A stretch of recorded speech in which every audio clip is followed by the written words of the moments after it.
Okay, so last time we paid our bills. We tried to get the body down, failed and reloaded. We talked to Kuno, and Kuno was like, bro, yap. If there's one thing about me personally, I'm a yapper. So he gave us a few side quests. Um, we ended up talking to this really like posh lady, and we were like, look, can we get money? And she was like, how much do you need? And we're like, listen, all we need is 130 Royale. And she's like, that's not crazy. Here. So we paid our bills, and that was it. Oh, and we hooked up that dude with that girl. Because we found out it was our fault. Yeah. How are we looking on the stats front? These aren't our stats. These also aren't our stats. Oh, here are our stats. This is all people killed. Honor. Good cop, bad cop. Fascist, communist. Man, I'm not being the sorry cop allegations. Oof. Oh, God. We gotta pay. Oh, well, we have the rest of this day, but we gotta find 20 more Royale to pay. And we were gonna talk to Vsauce Michael here. See what he had to say. It's all about money, you know. Sure. You gotta spend money to make money.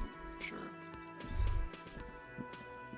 The worker is in a deep slumber. Alright. Well, we'll let him cook or something. I doubt we can, like, buy food. When is the food open? I don't remember. There's a union meeting later today.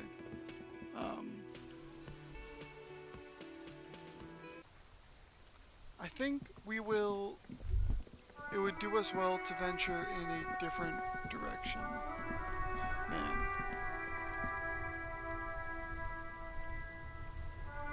That main... Listen, you can like the music all you want, but holy goddamn, is it so loud. Senor, welcome. What we got here? Most able-bodied man. Jump jams. Okay. Welcome to Rivachol. Announces the rotund man. The remark isn't addressed to you, it's addressed to the lieutenant.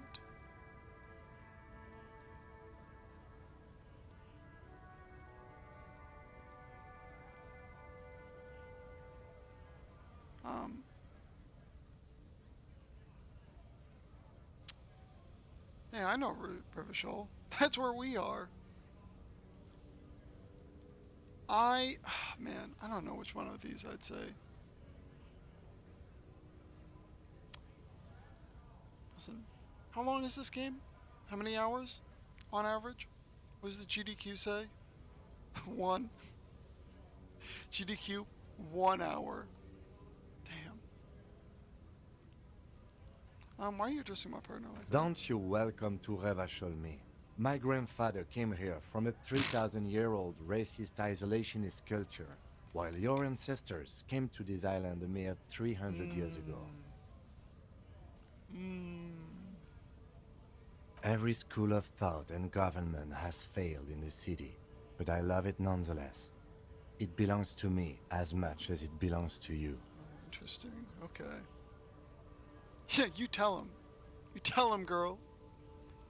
It's men like you who keep Revachol divided, making it that much harder for everyone to climb out of this post-war limbo. Nah, speak to it. Yeah, hold up. Let me look up what GDQ has to say about this.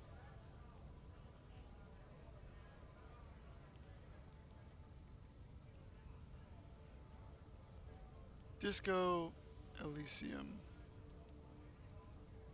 36 minutes. Guys. Guys, we've already spent so much more time than the the speedrunners. He pays you no attention. It's men like you who keep men. Yeah.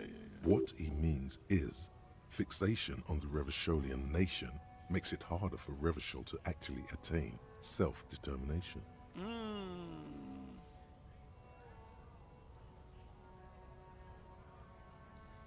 Stop ripping into this guy. Limbo, what's going on here? No, he's right. No, I think he's right about that. Even though all the guy said was, if we can, Danny, check the transcripts. Welcome to Revachol, and he's getting the English Early Testament. Oh, come on, man. I just said, welcome to Revachol. It's a lorry driver thing. Oh no, he's not the fuck. His name is literally. Oh. Yeah, but we didn't know. We don't know this guy's name. That's meta. How dare you? I know exactly what you meant. You think my kind doesn't belong here, that I should watch myself and behave.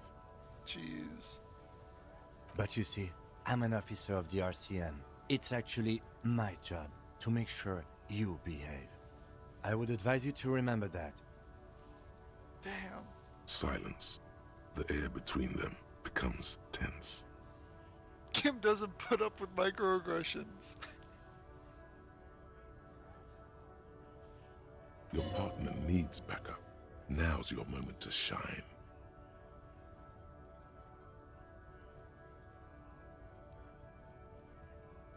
Fucking A, Kim. I've got your back. Give him a punch in the shoulder.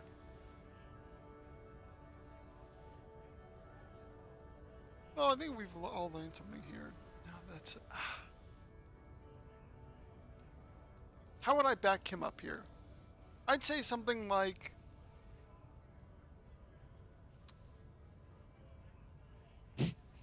Pull a Jesse Pickman. Yeah, bitch! Bitch! Oh, man. I think we all learned something here. Smile.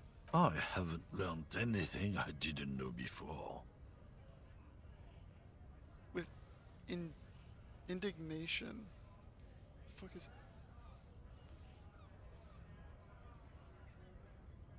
God. Oh. Interesting. The lieutenant exhales and resumes his regular calm. You sense slight embarrassment for the outburst. Or is it pride? Impossible to tell. It's definitely pride. Thank you. Pride Month, he would stand up for it. I can see... Listen. I can't see people liking Kuno, but I can see people liking Kim. Whatever you say, Hold officer. up. No, wait. We don't have a gauge emote? What? No, that absolutely can't stand.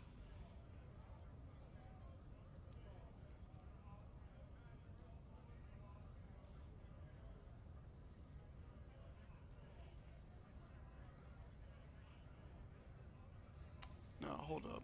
Hold up. Let's get a good one going.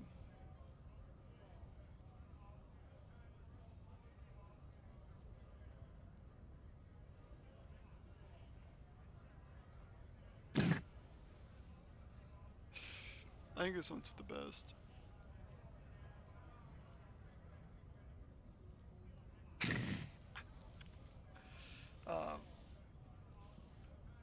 Whatever you say, officer. He waits impassively, cigarette smoldering between his fingers. You could ask him to show you the soles of his boots. He definitely looks like someone capable of a lynching. Maybe he was present. I found this mug in the trash. Is this yours? Comparing Kuno and Kim is wild. I mean, I think comparison is a strong word. But yeah, I was comparing them. I'm saying I would ride for Kuno, I wouldn't ride for Kim. Or I would ride for Kim, I wouldn't ride for Kuno. Reverse. Yeah, I found this mug in the trash. Is this yours? Oh man, oh man, that's great. Look at that guy go. Haven't seen anything that funny in a while. Oh, it is yours. God damn. Thanks for that, but no, it's not mine. Fuck, I thought we got him there. He doesn't live in Martinez.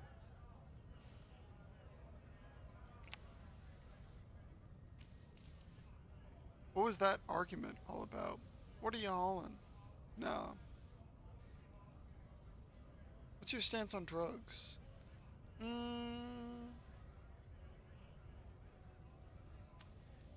We gotta like crawl. We are not on this guy's side right now. We gotta like crawl him back. What's this argument about? It's about biological determinism, natural law, the sorting of the races. Not the most popular topic nowadays, with a coalition in charge and all. You might want to change the topic. That is, bury your head under the sand like common sheep. Oh man. Now I need to decide. Like, for me personally, what I would do next is like I'm thinking, what would I do? I want information out of this guy because we need to, like, I am a brain rot. We need to do the quest things to it. I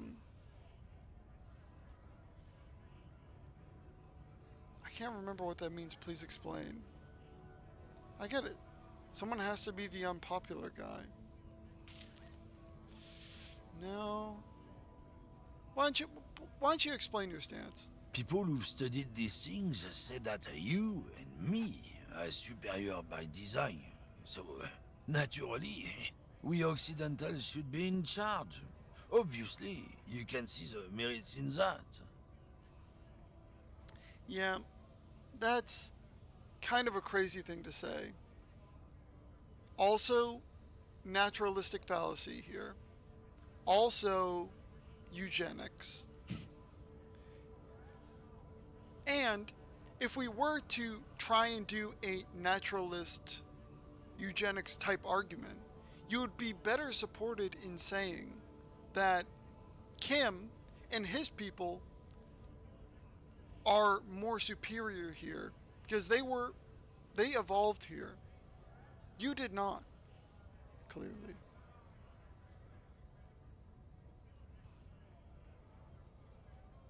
Prime example of a superior design. What? All right, you know what? Yeah, let's. What else have you thought of? So, lately we Occidentals have experienced an unfortunate downturn when members of the superior race cease to believe in their innate superiority. They stop competing for resources. So lately, go don't back me up like I'm kidding.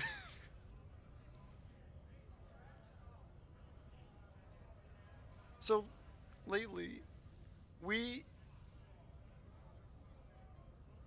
Occident. What the fuck's an Occident? Oh, is that just like a? I almost said Stardew Valley.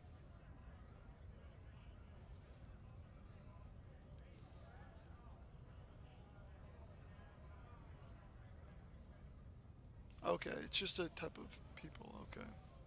Have experienced an unfortunate downturn when members of the superior race cease to believe in their innate superiority.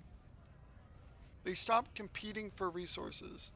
Now, I think your first clause is subjective, and your second clause is silly. Your first clause, when members of the superior race cease to believe in their innate superiority, you are implying that one race is the superior race, which is not backed up by any argument that you've thus laid forth. So to call them superior is to cherry pick your argument explicitly. Now, when he says they stop competing for resources, that is an example of what is called us, like we they thinking. He is distancing himself from saying that he's still competing, as he should be, but other people have not. As if competing for resources is what you would objectively want to do. And that's not what you objectively want to do. You don't want to live your life objectively competing for something. So, and what's the problem with that then? And like, yeah, let's let this guy walk his own leash right now. This concerns you, policeman, so you better be vigilant. The damn kips are showing up good lately. Same with the mosquitoes. And the other intruder species too. They're on the precipice of cultural victory. And here is another common tactic used by laymen, because by laymen on laymen, which is the fear of losing. The precipice of culture victory. Culture victory is a strategy sense. And I think it is important to remember that culture is explicitly built on the separation of one group from another. So, to say that there is some innate culture victory is to say that there is a space, there is a time where one culture can be the dominant culture. But that is essentially the ego death of culture. Because when everyone has the exact same culture, that is no longer culture. That is just human. And I think you would do well to remember that. Cultural victory? What is this then? Yeah, what do you mean by culture victory? It's what the kips of Boogie Street are going for, right under our noses. And the others too, on the radio. Heard any chansons lately? Heard any mojitos or leader? No. Dominating culture is how they plan to win. They say so themselves. And I think... Wait. And the others too. Chansons? Motitos? Leaders? I don't know what those are. It's also an innate process. A true victory of culture means the eradication of other culture. And once the other has been eliminated, they must be a new other. That new other is we they thinking. Or like the idea of we they. Because the definition of one's own in-group depends on the existence of an out-group. And I'm glad that you brought that up, FF Chen. Because this is something that I have heard a long time ago, but I still like mull it over in my head. And it's that the existence of homeless people is explicitly to remind the middle class how much worse it could get, and to make an example of people who have bought out of the system. They are tactics used because fixing homeless people is fixing the homeless issue is in the sense of never seeing homeless people ever again, is a $1 million problem. Like, you could clean up all homeless people, round them up in a van, give them food, water, and a new community somewhere out in the desert for maybe $1 million. Like, on the order of millions of dollars. Not billions or trillions, mind you. But that is a $1 million problem. And the fact that we haven't solved that $1 million problem should indicate that there is a purpose, there is a reason why we haven't solved that $1 million problem. And it's that the people in charge still use it. Are you actually suggesting the deportation? No, I'm not suggesting it. I'm saying that the solution is extremely cheap. Like, it wouldn't take a lot of resource to actually solve the issue. And by solve, in this case, I mean, like, get to the first threshold of solve, which is just removing it from view. I think that what would actually solve, in, like, the complete sense, the homeless issue is a focus on mental health and time.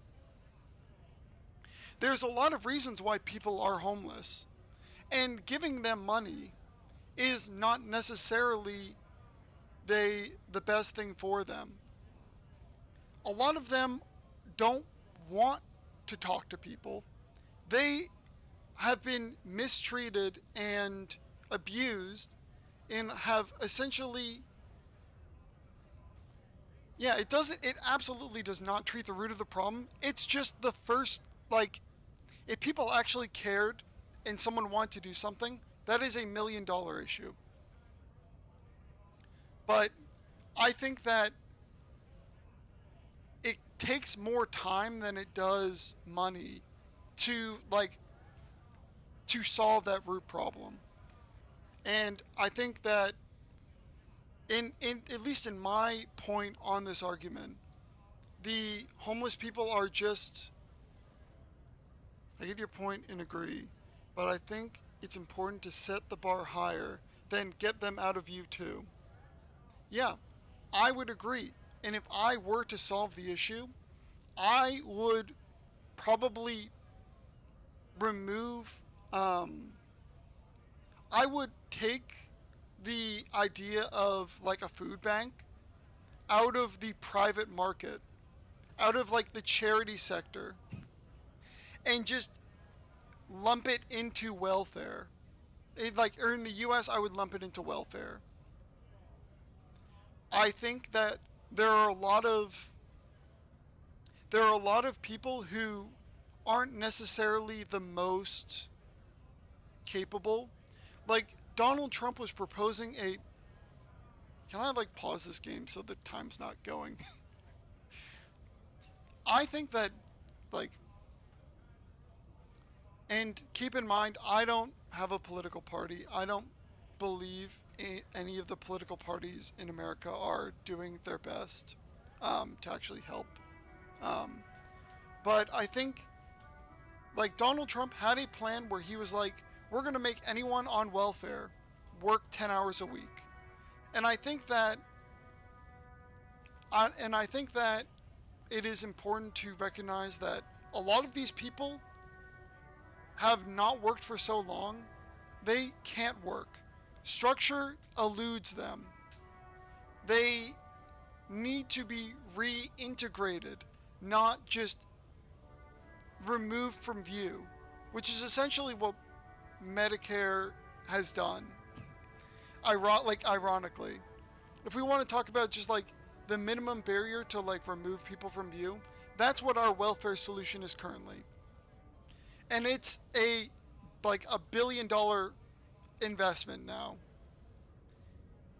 Like, I think that in a lot of other cultures, the Medicare solution is improving home life in such a way that you can support people who are mentally ill. But I think here in America, if you want to support someone who's mentally ill, it costs so much more money than you are able to afford. It has become, what in my view, essentially impossible to support someone who is like on Medicare and has like quote unquote like bought out of the system.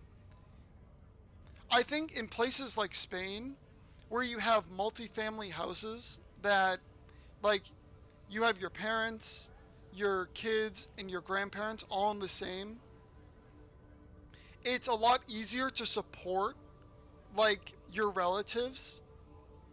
And, like, I think that supporting of your relatives breeds a good community and a good effort by people to, like, help each other.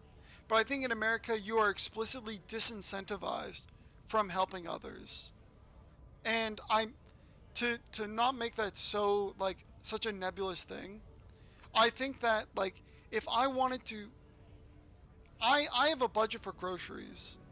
If I wanted to, like, I live alone. If I wanted to like help someone out and like and like buy food, like if I were to take someone and help them, take someone off the streets, for example. Not saying that I feel comfortable doing this, but like if I were to, it costs me no money to give them a shower or a place to rest. But what it does cost me is food, and I don't know if I can afford an extra $150. I'm also, through laws, explicitly not allowed to have someone stay at my apartment for more than, I think, 7 days. Or I risk getting kicked out of my apartment, even if I'm in good standing with them. It is like per my contract, it is illegal for me. Illegal in the sense that I will be punished if I do it. I wouldn't be allowed to house someone for longer than like 7 days until they would have the right to like start an eviction process against me. And that's what I mean when I say it's hard to help people. It would cost me more money and I risk getting kicked out of my current apartment. So, yeah.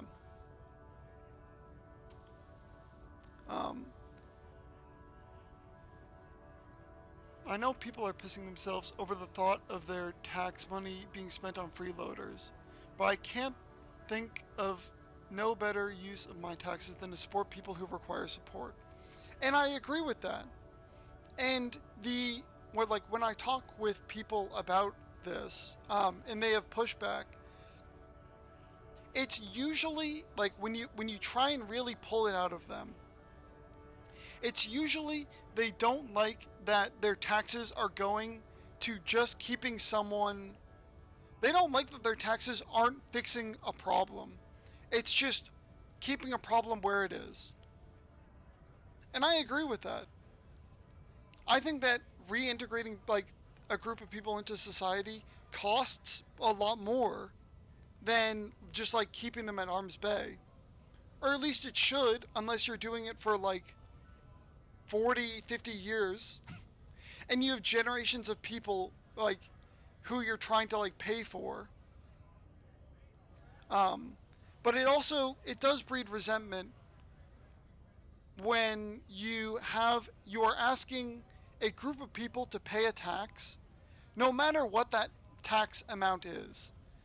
Because even though the US has like one of the lowest tax rates compared to places like Europe,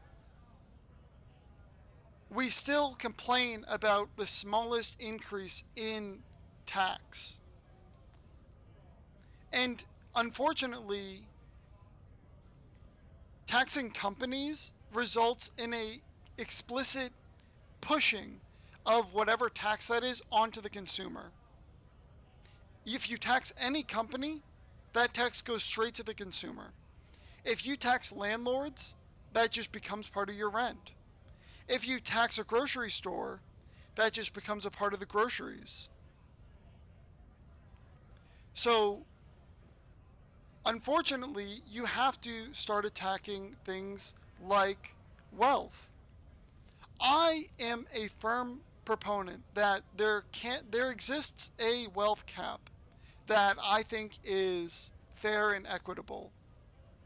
And I think that wealth cap should be about $1 billion in assets, including all of your stocks, including like, I think that $1 billion is enough money. Personally, like, I can survive on $100,000 a year. Yeah, I mean, but like,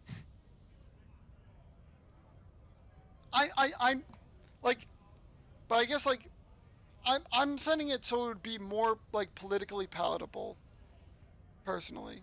Um, but like, if you can, like, I like, if I can make $100,000 a year, $1 billion is 1,000 of me. Like, I would need to work for 1,000 years and spend no money to become a billionaire. Like, that is unachievable by current monetary standards. Like, I'm setting a limit that is unachievable. So I don't think that like $1 billion is like really a wealth cap. In America, your house might be $1 to $5 million. Your car, or like a family of cars, might be $100,000. I think that most people could agree that anything over $1 billion is too much. Yeah, like, you can't, you couldn't even spend $1 billion at the grocery store. You could never do that.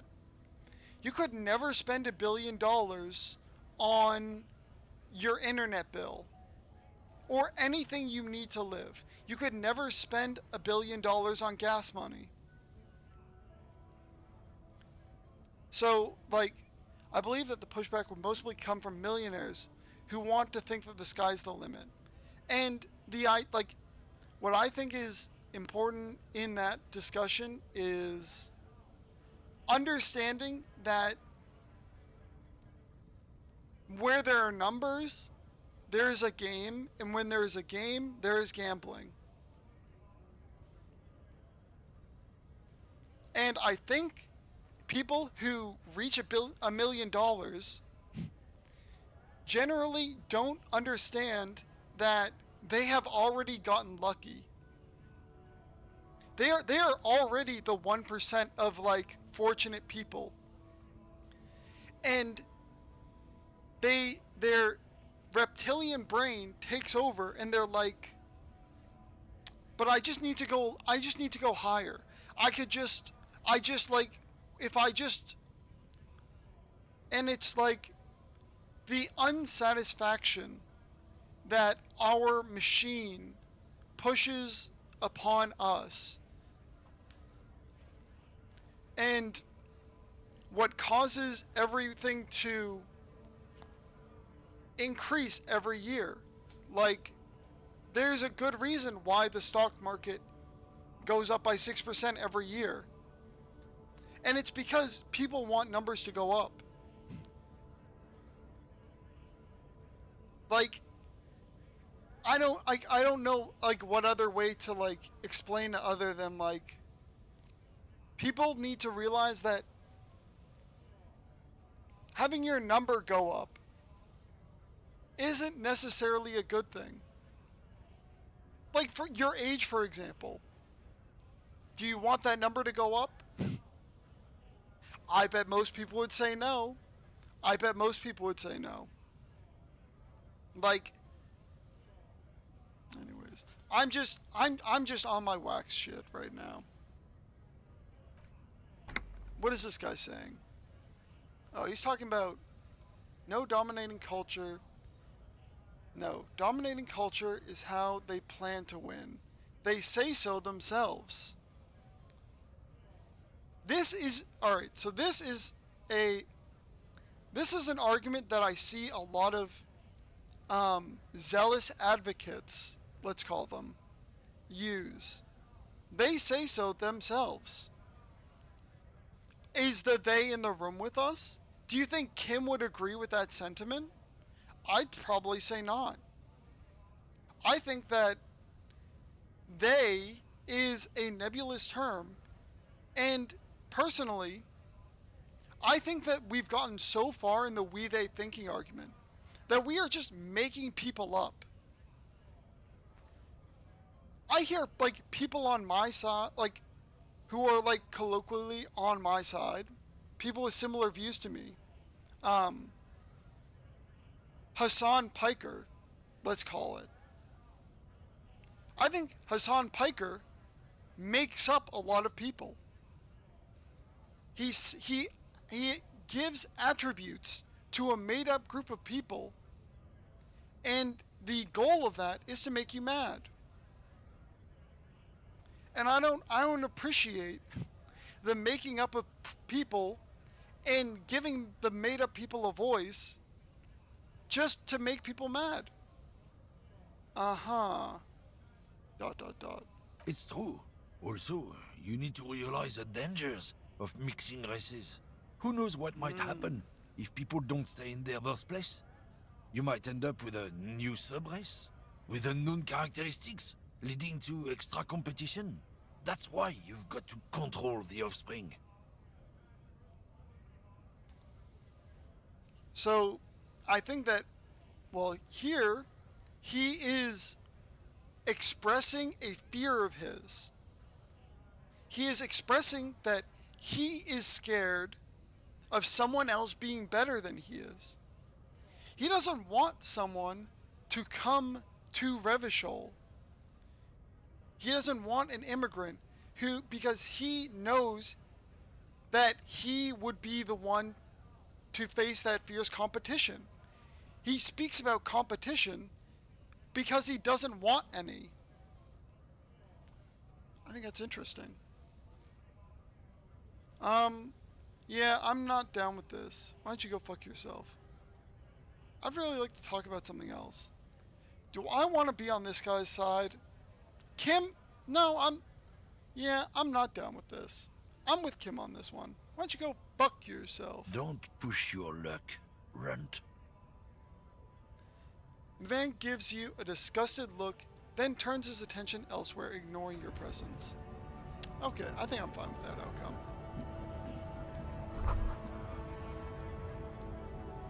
Frit sick.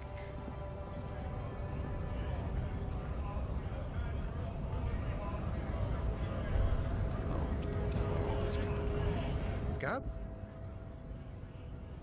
Scab? You're hazy on the notion of a scab. Smells like politics, though. Maybe it's got something to do with the flask he reaches for from time to time. I'm not a scab, I'm a cop.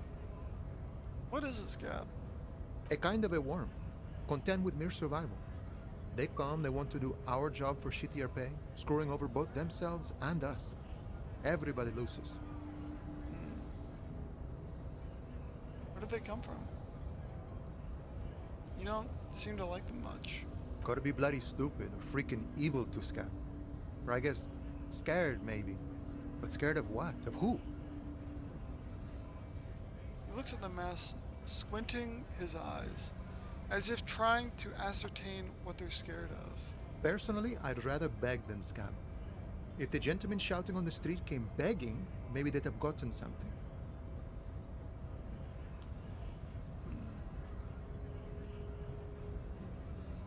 The gentleman shouted on the streets. Shouting on the street came begging.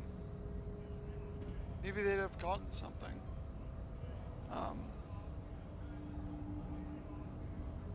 Scabbing is better than begging.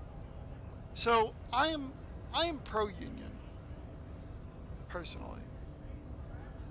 I think that if a company is allowed to assert its force as a group of people against its employees, I think the employees should have the same right, personally. Nod. Have you tried talking to them? We've explained the matters, but they don't listen. This lot would be reasonable and go home if the big guy wasn't riling them up all the time. Yeah, I'm a scab. Pouring downtrodden. Right to work. I'm not a scab. I'm a cop. I don't know if that's proceed worthy, but I was just messing with you. No one's ever seen a cop scab. yeah. I will say though, I don't know if I agree with the idea of a workers' union in, like, for a government job. Like, I don't know if I necessarily believe that you should have a union for police officers. Or maybe I'm just not okay with the shielding of responsibility that comes from... Maybe I'm not okay with the shielding of responsibility that has become a part of American cop union culture. And I think that I believe this because I think that the government should be responsible for... The government, it should not be a company. The government should not have a profit margin that it is trying to extract.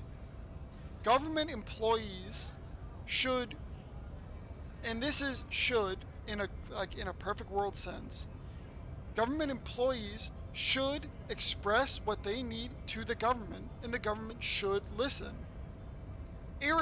There's no profit margin to balance. So in that sense, government workers shouldn't need a union.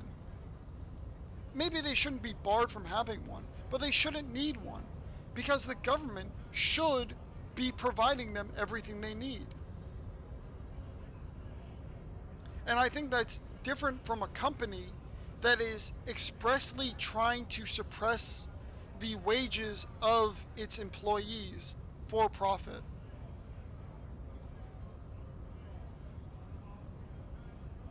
But I think, like, the goal of the government is to help the people. The goal of a company is to extract as much profit as humanly possible. I think that those two goals are, like, in a perfect sense, those two goals are different. And I think they rise to, like, they express different mindsets. I think that's a very capitalist mindset. I think a corporation is a capitalist. In a perfect world, companies wouldn't be capitalist.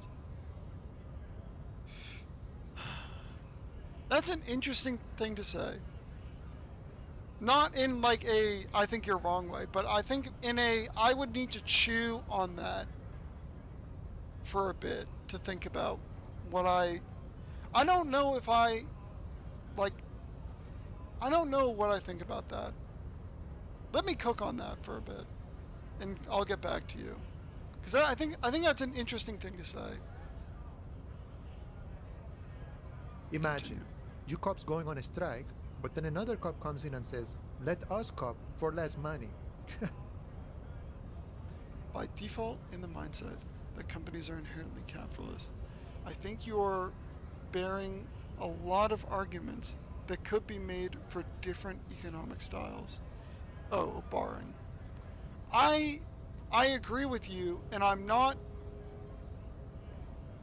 to acknowledge my bias, which you are acknowledging in this sense. I think that I don't know enough about how a non-capitalist how a non-capitalist company would work to really make that assessment. In a sense that they put profit above everything else. So that, like, to me, what a company is expressly profit over everything. But I think FF Chen is suggesting that there is another. My biggest takeaways from my business degree, Flex. Too much theory and too many business models default to profit maximization.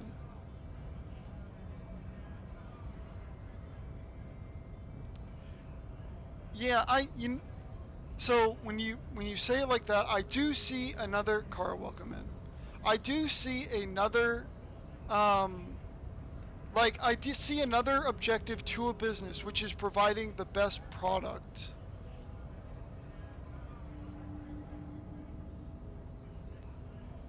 And I think that for a long time there was a, like, even in a capitalist system like America, there was an objective, like, in making sure that, like, the best product would just be the one that you buy. And under profit maximization, we have seen a. Ooh. I think the aim of a company is to fill a need. And we've strayed too far from that. A company's goal is to fill a need, I think, in the market.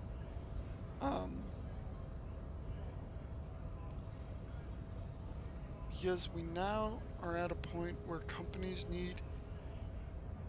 create needs so they can fill them. I would say that's true. And I think that that is true in many more ways than just a company filling, like, a, like when, like, I think that, like, when you say that, I think about, like, a vitamin company that's like, oh, you're deficient in vitamin B? Oh, you need to take this supplement then.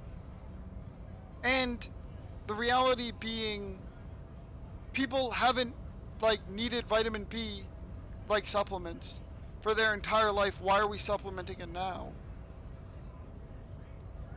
Like, why do we need to supplement it through, like, a pill? And them just saying, I mean, you'll be better, like, in whatever ways. But yeah, I think that is an interesting way, like, that is an interesting, to me, twist on how to think about businesses. And I think that filling a market is a nice. Yeah, let me chew on that while we actually play this fucking game. God, people are gonna hate this VOD. Because this is gonna be a short stream. Fuck, man. Oh no. Imagine you cops aren't striking the net. Yeah. Speaking of, what brings the RCM here? To the Wild North? Come to see the strife?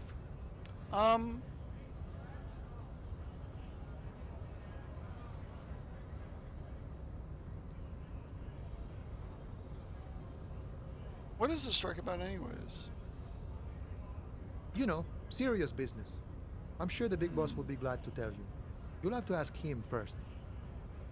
My big boss or his big boss? He's a chatty guy. Wants to talk about the strike. Return once you've met the union boss and are on a better footing with the organization. Alright. You're a man in boots at the gate. Kuno says you know of the armor. No, I think we'll just leave for now. What's this say?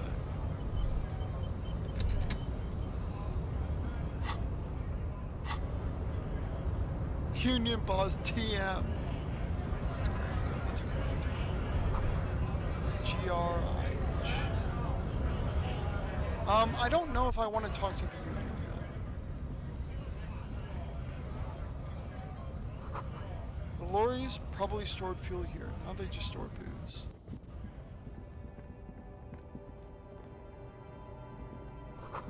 Also, can I just say for a second?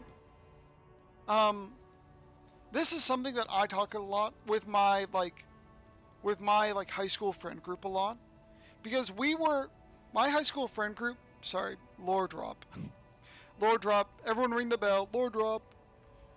My high school friend group was very much a like, we're gonna debate hard topics. We have different views when we're willing to debate them, but like we're gonna be okay at the end of the day. Like, we can step away from that, and that's something that we learned, and that was a nice thing to learn. But I think that a lot of people can't have good arguments in good faith with people of differing views. I think that's not that's not an innate skill. Like, to be able to talk about something with someone and not assume that you're the right one and they're the wrong one is a learned skill. And I just appreciate that you guys are open and willing to have good discussion, and express your difference in views.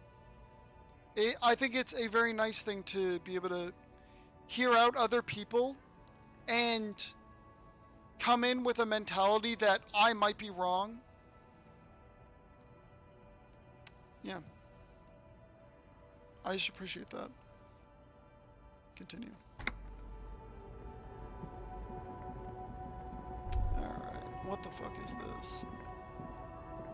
An old monument stands in the middle of the traffic island, pointing toward the sea. It looks as if it's been reassembled piece by piece, secured and mounted in the air with the aid of numerous ropes and rods.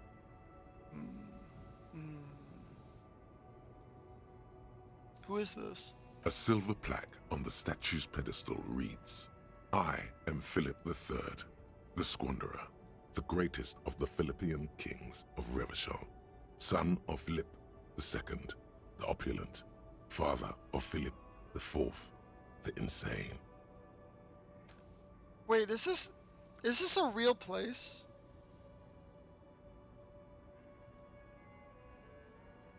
Is this a place in the Philippines? I mean, this isn't how you'd say Philippine, right? But, like, if it's an island nation, is this in the Philippines? I don't know if this is, like, based on a real place or not. Not a good track record of mental health in that family. Oh, what the fuck? The name, oh, Philippi. Okay. Even by the standards of the Philippian kings, old sumptuous Philip was known for his profligacy. I don't know what Habsburg is.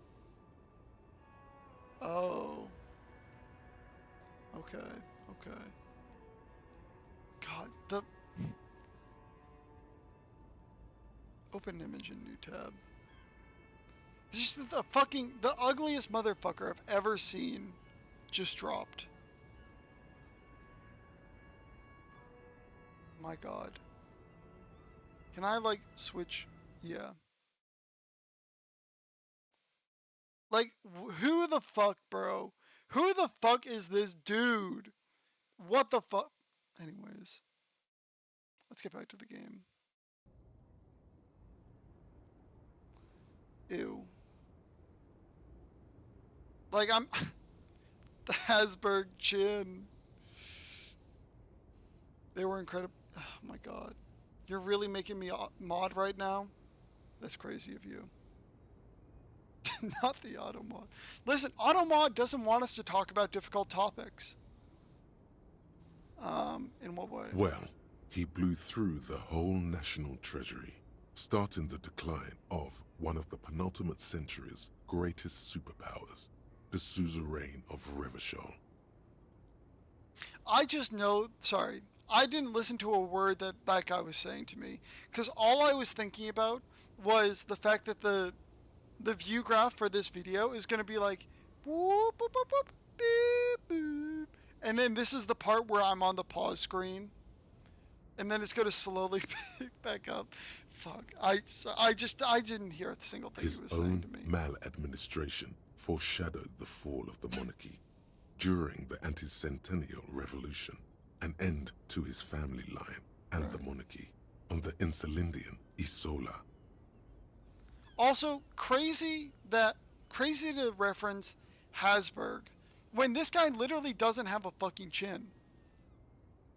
How do you manage to blow through an entire national treasury? Stories have it that he had his bedroom converted into a treasure chamber, where he stored unfathomable wealth. Krugerrands, bars of gold, ornate weaponry, armor, and various chalices. Damn. He called it the Sol Aurum. It was obscene. There were whispers he slept on a huge pile of gold-dipped feathers, like some obese dragon, instead of a bed, like a normal person. Okay. The man certainly knew how to live. And this is being reconstructed?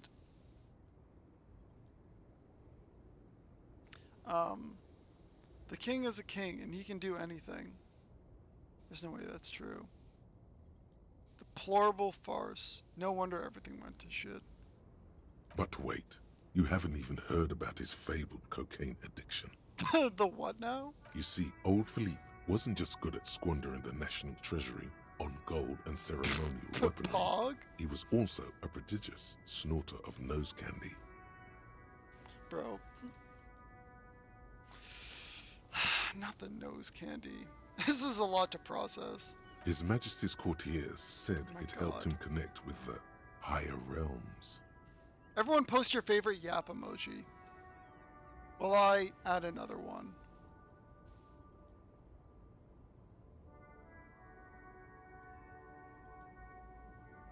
Oh, this is perfect. This is exactly what I wanted right here.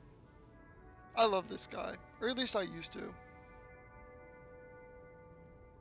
Before he just became a whiner and a complainer. Oh my god. Refresh the damn page. Actually, did it go through? Oh yeah, it did. That's a good one. That's a good one. What is nose candy? Just in Cocaine. case. Okay.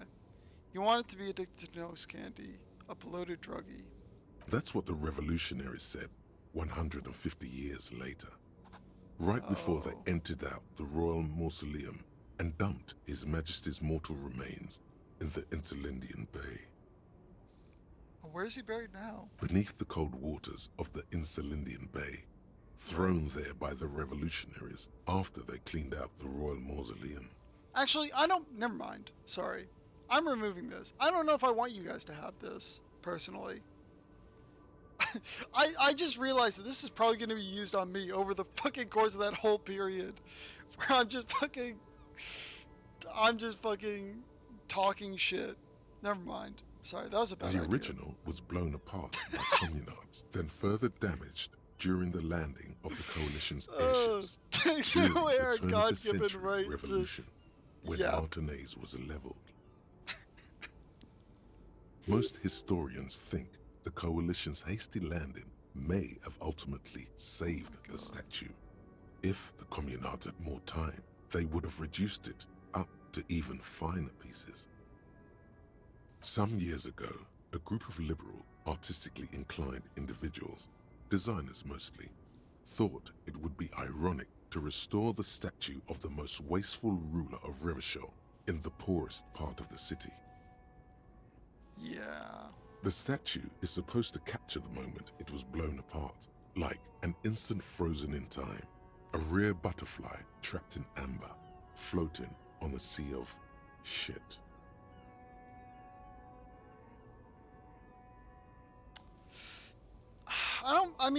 I get it. I wouldn't call it funny and brilliant, but I see what they're going for. People in Martinez tend to disagree, as do many prominent art critics and thought leaders with more nuanced social awareness than the young ironists. Yeah. Those critics might have it wrong though. Yeah. There's more to it than just ironism, but you can't say what precisely. Perhaps this art mystery will be solved at a later time? Philip III, the Squanderer, however, with his bronze face up in the air, doesn't seem concerned about what the hoi polloi think of him in death. Not that he ever did in life either. Alright. We got another skill up. Man, I don't know. Composure.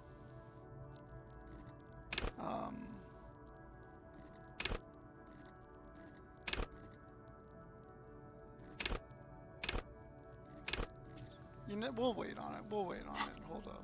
We can always level up at a different time, in a different place. Rubble? Rubble. What's this? Physical instrument. Love that. A wife beater. God, I love taking money. What's this guy have to say? The small, wrinkled woman does not greet you. She nods along to something on her radio. A photograph is clutched in her hands, and there is a warm Nabbing those smile rolls. on her face. Respectfully. The photo, an ambrotype from the turn of the century, as golden as her smile. Wait. Photograph is clutched in her hands. There's warm. Okay, okay. It's the warmth of a winter night's fire. Maybe she could give you comfort and shelter, some cigarettes and food money. Maybe she's your Grandma? nothing. Her smile just keeps widening. Her hair is gray like lead.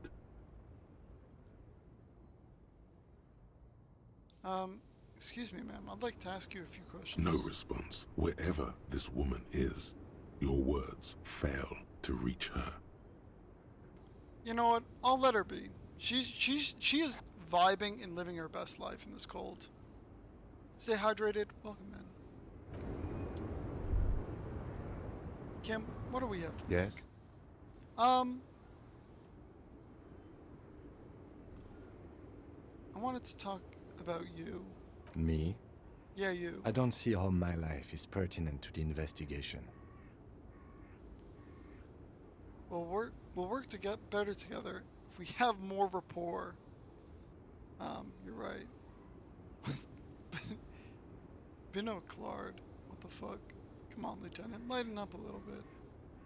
Ah, if you insist. What do you want to know?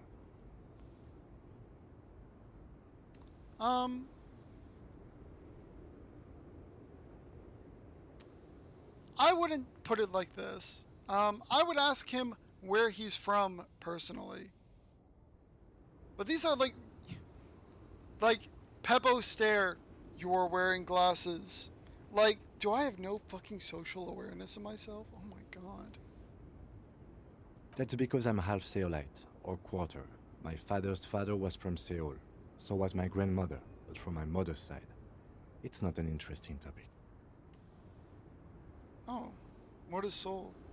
It's a part of the world, officer. A geopolitical entity, and a geographic division. I told you it wouldn't be interesting. Well, I mean, it's not interesting when you don't give it interest. Seoul is a protectionist, isolationist, pan-Isolari state west of the Insulindian Isola. Actually, it's quite interesting. Some would even say mysterious. What the fuck is... Sorry, guys. Pan... Isolari.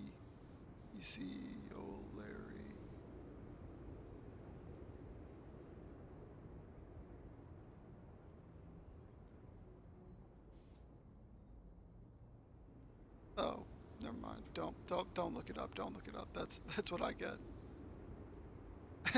It's like do not worry about it. Okay.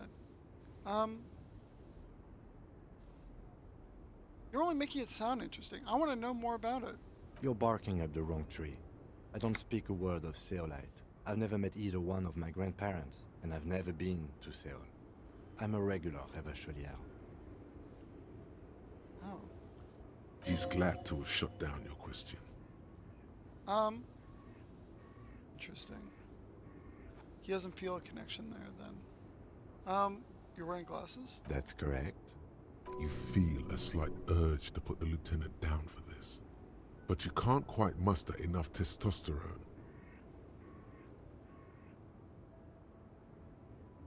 Legendary failure. Just observing. Glasses are cool, I guess. No, I'm. What does it mean? No, I don't.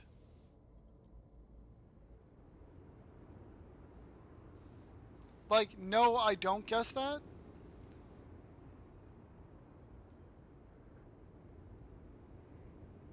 You feel the slight urge to put the lieutenant down. No, I don't. Yeah, no, I don't feel the urge to put him down. Glasses are cool. Are they? They're mostly just cumbersome. You could use a good, normal pair yourself.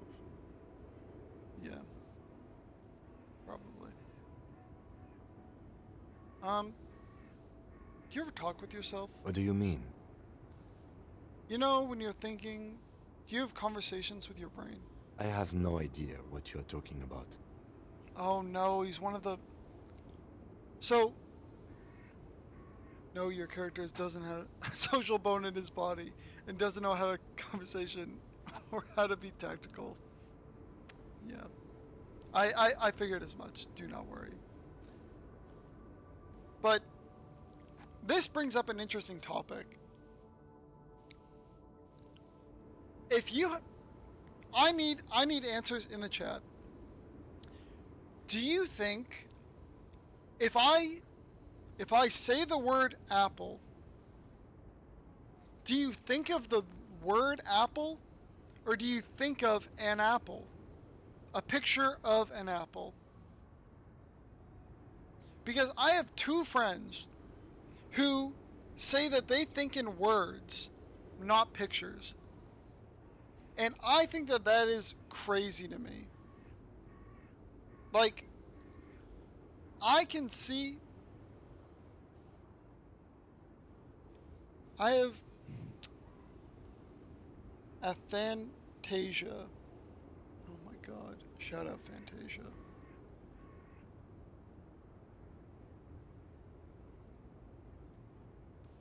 Okay. That's interesting for an artist to have, I think. I would say that I have...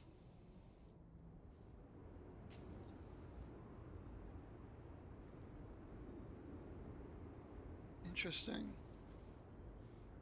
Yeah. I have a...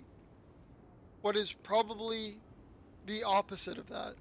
I have a extremely active visual cortex in my brain. And like I can take what's usually a molecule and like rotate it in my head, flip it 360. I would say I'm very good at that, but I cannot look at words on a page without them moving and like losing my place.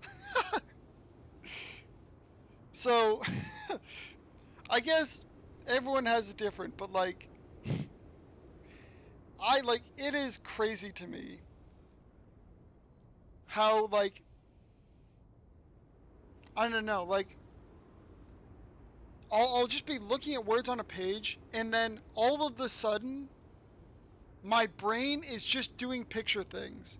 And I'm like, I haven't even like looked at the page. Like, I'm no longer reading anymore. Like, the movie is playing in my fucking head. Anyways, I think that's cool. And very slay.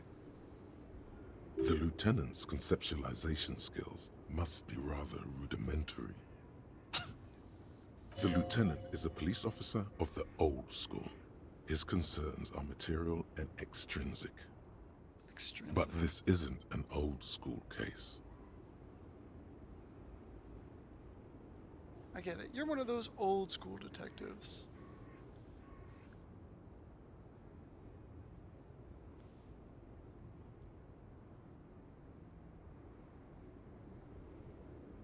Yeah. Some people also have no internal monologue, which is a separate bone in that body. My internal monologue goes crazy. I need it. Like, I would be so insane without an internal monologue. I'll say that much.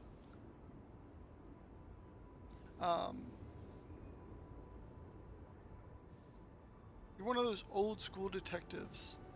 Nod respectfully. So what? That makes you the new school? God spare us. For real detective work, nothing beats a good notebook by your side. That's true.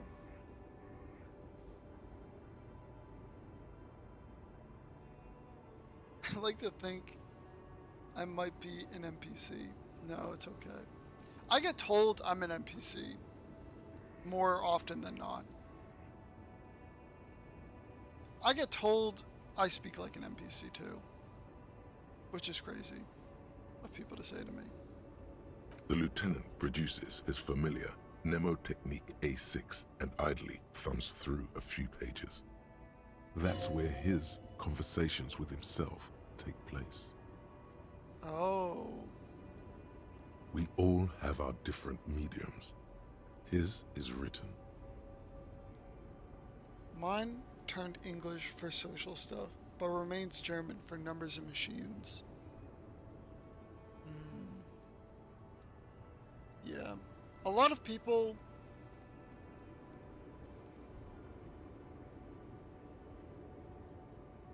I like to think that when I'm speaking in my own head, that is a different language, because what languages are for you to help speak and communicate with other people. And I think there's a language for you to speak and communicate to your own brain.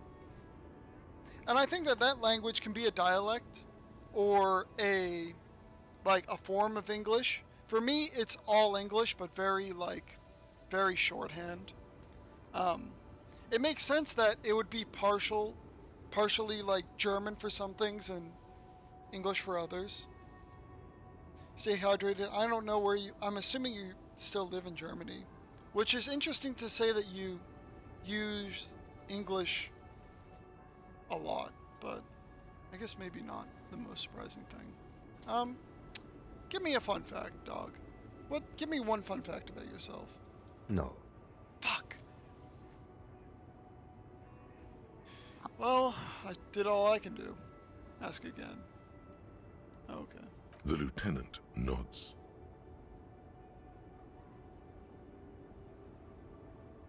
Sorry, there's a goddamn fucking fly. It's pissing me the hell off right now, and it's distracting the shit out of me. Sorry.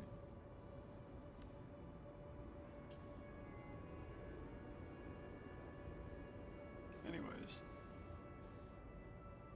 Thought I saw him. Anyways. That's all for now. Good. Let's change the subject.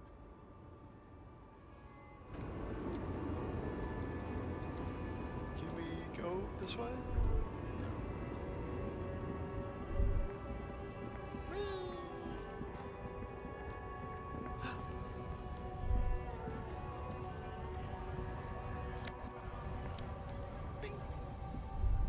A lorry stuck in the traffic jam.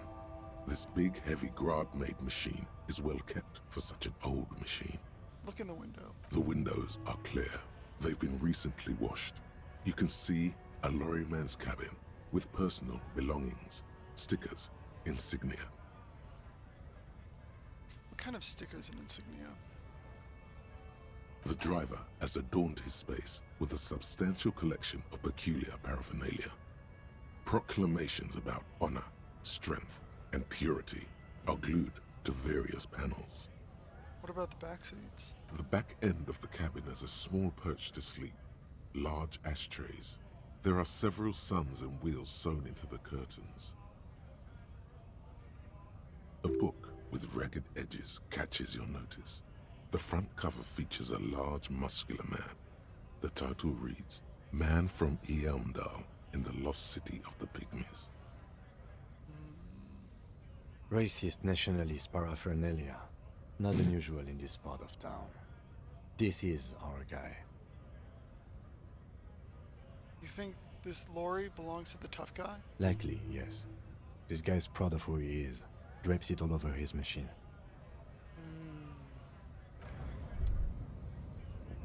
Okay. Alright, let's get the fuck out of here.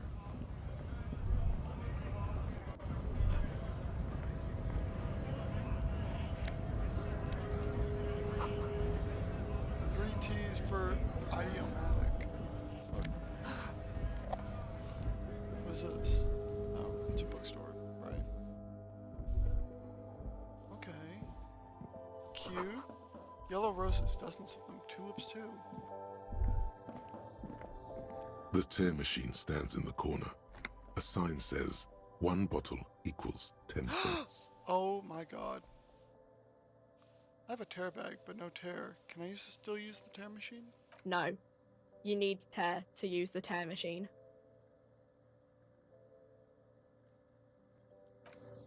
Fuck. A Welcome to melancholy Frick. pop song. Feel free to look around or something. Everything is out on the shelves. What's that magazine she's reading? What magazine are you reading? You mean this? She looks at a book boasting of colorful photos of 2 girls kissing. AO3. Got it. Noted. Hello? 2 in a fucking row? Bro, fucking relax. My god. Jesus Christ, bro. This is Pop Stars. It's got, like, famous people in it. It's not for sale. Looks like it also has something called Police de la Mode, featured on page 34. This speaks to you. Stupid famous. I approve of this. Very futuristic. Tap on the girls kissing. Forget all about all that. What is the fashion police feature? Sure.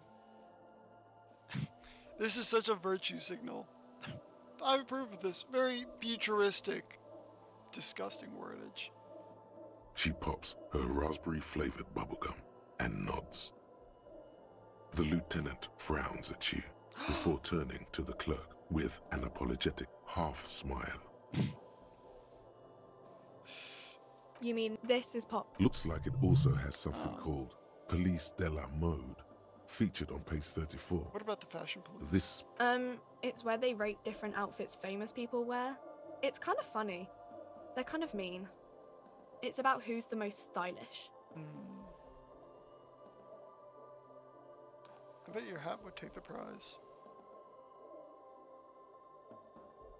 So, who's the most stylish there? Can't be anyone from here. Putting down the locals, always a good bet. Who's numero uno in this right now? And is it me? I think this would be funny. No, I don't think so. We are not the fashion police. Wait, You mean no, this give me is another looks try. like it also has some. It's where they rate I bet different this would take outfits the famous prize. people wear. No. I don't like it. I hate it. We are not the fashion God damn police. it. We're the It's their real fucking police. uniform. What is this place? I don't know. Frit? Why is it written with I think they think that the extra T makes it funkier. The story goes that normal Fritta, with 2 T's, a men's workwear shop in Vredefort, was already taken.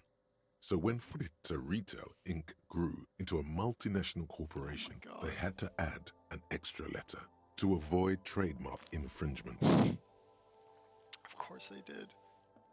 I have some questions for you. Okay. I'm not really supposed to be chatting to anyone, but What do you like? But like, she doesn't. What do you think about dead bodies? I don't really know anything. I mean, I know it's there, but I haven't seen it, so Oh, okay. What do you think happened? I don't know. No need to worry. It's just standard procedure for us to ask around. If you hear anything, let us know, okay? Okay. Thanks for your help. Uh-huh. What can you tell me about the reality that we live in? Hold up. Am I asking this because it is a...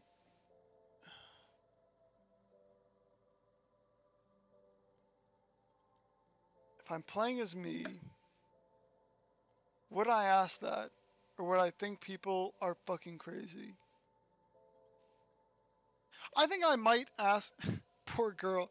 Imagine you're a customer waking up, walking up to you at your job. Yeah.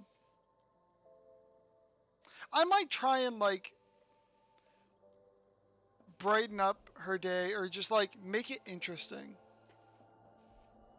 Like... Reality? You mean what reality? Economic reality or... She is like a student unexpectedly called upon by a teacher. Can she answer the classroom question? I meant physical reality. I don't know. What about it? What is the revolution? When ordinary people take over the government and demand democracy. What about the one we had in Revachol? Yeah, it happened like 50 years ago or so. Sorry, I'm not very good at this. At history, I mean. Where are we? We're in Frit No, I mean like in the larger scale. I wouldn't be asking these as questions. mankind or... What will her essay prompt be? Where are we as a nation? We're in a transition. You know, transitioning from monarchy to democracy, all that stuff. She nods, then folds her magazine back. I'm assuming that's like in interest.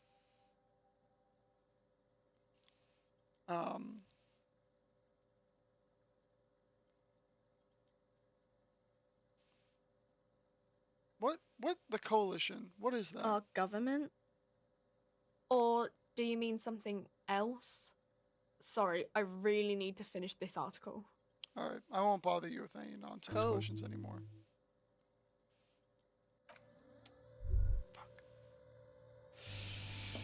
You see several packaged raincoats fill a low shelf beneath a display of croissants and juice bottles. The raincoats are transparent, except for the big Fritta slogan on the back.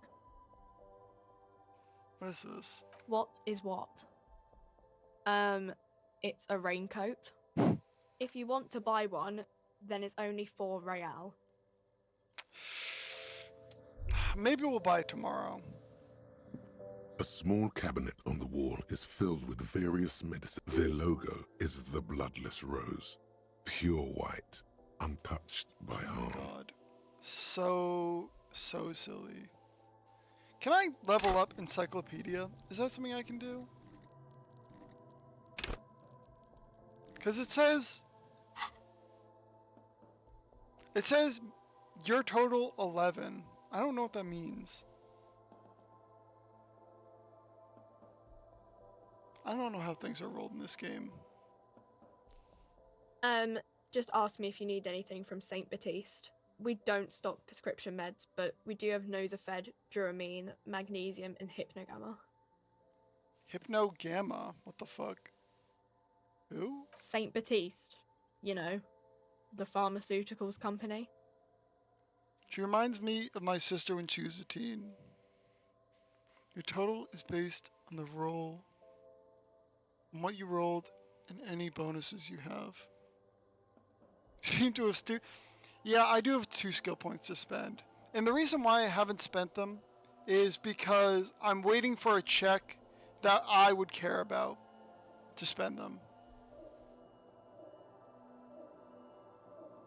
Saint Baptiste Pharmaceuticals, the one that sells meds out of Saint Baptiste.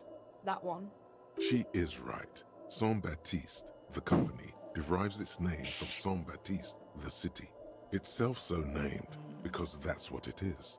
A rare case where that really is the full etymological history, as far as almost anyone knows.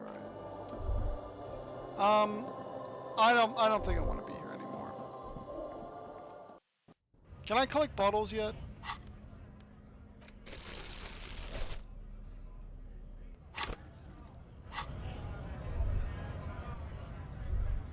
It's a bottle. Bro, I'd clean up this fucking shit so bad. I love puzzles like this. Maybe I'll spend the rest of my night before 9 p.m. just collecting bottles like a fucking goblin. What's in here?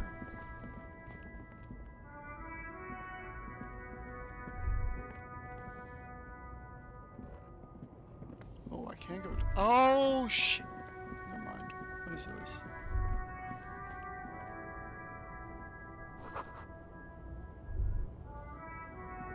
Alright. I hate that sound.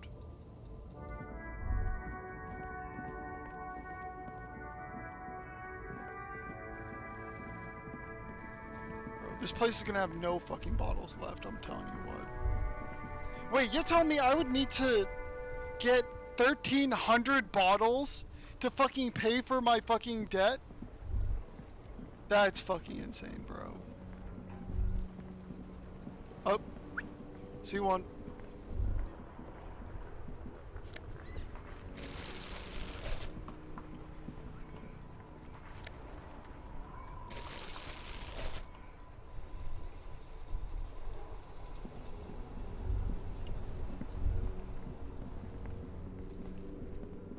That's fucking insane, bro.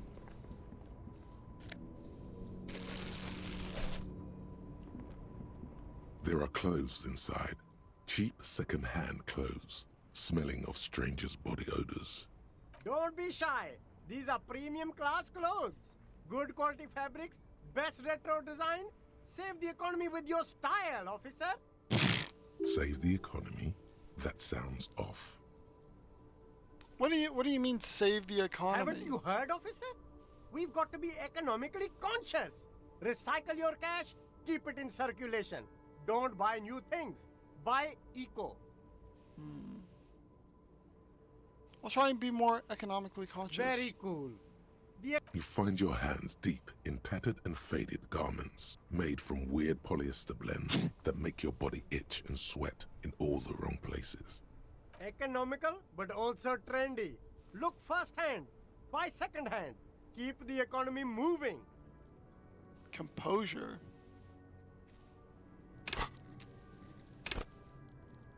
You know what? I'll get a point in composure.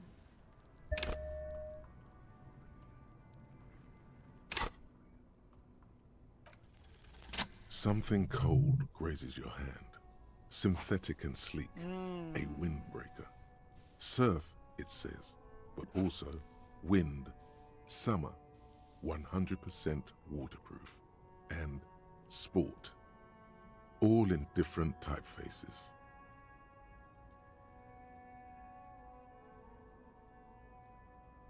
Good choice, officer.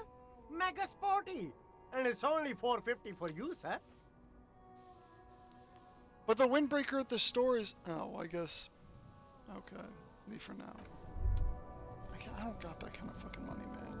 There's a pile of cheap sunglasses. You like sunglasses, officer? I've got the latest styles right here. No.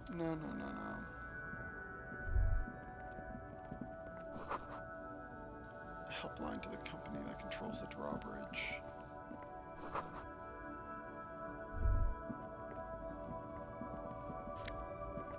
2 bottles. Let's fucking go. And a third?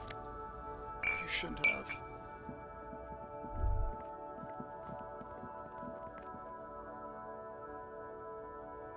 God, I'm not playing the game anymore. I'm just fucking collecting bottles. God fucking damn it, man. I've been hoodwinked. Who fucking gave me this task? They knew it would be addictive to me. Water lock out of order until Wednesday.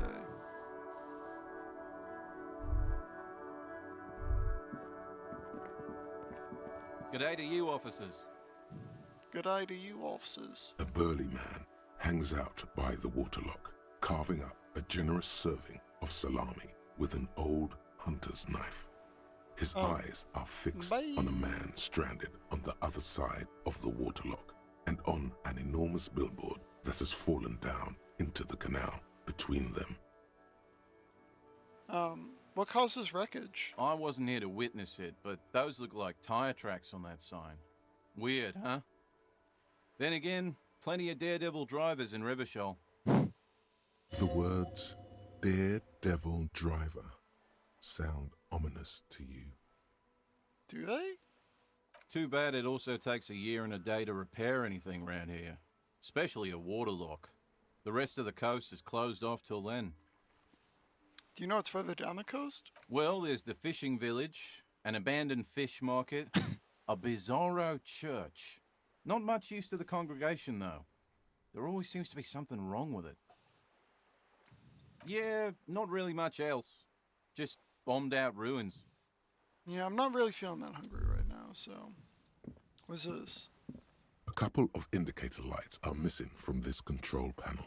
Loose wires dangle from the now vacant holes. In the middle is a lever. Beneath it, a small metal plaque. This panel usually closes the waterlock, turning it into a bridge that lets you cross the canal. But there's a crashed salmon and butter sign in the way. Pulling the lever probably won't do anything. Yeah, I don't think I want to pull that lever right now. But I do want to pick up these bottles.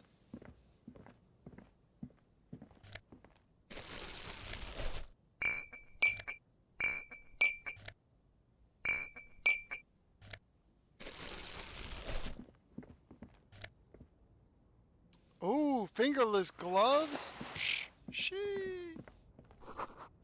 Roy's pawn shop. Fine, Roy. What's this? Oh. Dealing. What the hell? Ancient cash register. A bust of a woman, says DEI. In the dark, film projector wearing mostly military gear. A typical Martinez streetlight sits among assorted floor and table lamps. Let your gaze run over the streetlight. The light pole has been carefully cut, and the wiring has been redone and attached to a standard indoor plug. The light buzzes faintly, but persistently. This would make quite a statement in your living room.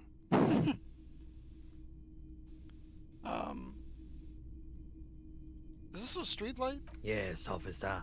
As you see, it's in perfect working order. His manner is casual, but his speech is careful, measured. He wants you to know that he has nothing to hide. Where'd you get it? It was brought to me to be altered. We are not here to investigate the theft of city property. You have to admit it's rather clever what he's done with it. I mean... Sure.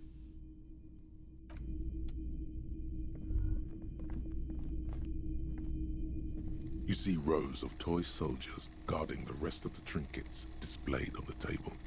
Some on horseback, others in rags, others yet in bright blue uniforms. I like that, like, money counting All sound. are stern and unyielding in their duty. Try to find something pretty and cool here, then use it to win her back. Her? Win her back? Who the fuck is her? Yes, buy something nice. A figurine, Oh my god. This sounds off. You shouldn't trust this guy. Violation. What the fuck, bro? Expect the figurines. This set of soldiers isn't meant to look impressive. A few have rifles, but most of them carry pistols. Some even shovels and tall sticks. Are these even toy soldiers? You're probably talking about the revolutionaries, yes? Yes, they are soldiers. Revolutionary soldiers. I think their poverty has been exaggerated for effect. When you place them next to the royalists, it doesn't seem like they could possibly win. That's an interesting take. The contrast is meant to be disheartening, as it ought to be. It's meant to give the people hope. Even we can do it. Maybe. He seems to have his own take on the conflict played out in perpetuity by these toys. Might be interesting to find out what it is. In the blue uniforms. They're not all blue. Are these figurines- royalists? Which ones? Ah, those. Yes, they are. I find the paint job a bit gaudy, but children like the bright colours indiscriminately. What about the horses? Big men on big horses. Franco-Nigerian knights. I used to be very serious about these guys. A long, long time ago. This set of You're probably talking about... I think their poverty has been exaggerated for effect. When you place them next to the royalists, it doesn't seem like they could possibly win.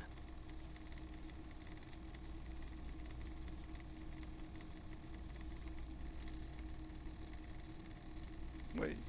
It's impossible to win against the cohort of capital. Ask my friend Gart, whose bitch it made me. What the fuck? I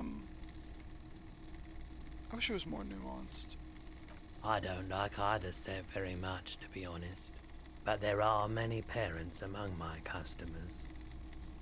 He seems to have his own take on the conflict played out in perpetuity by these toys. Might be interesting to find. Hey.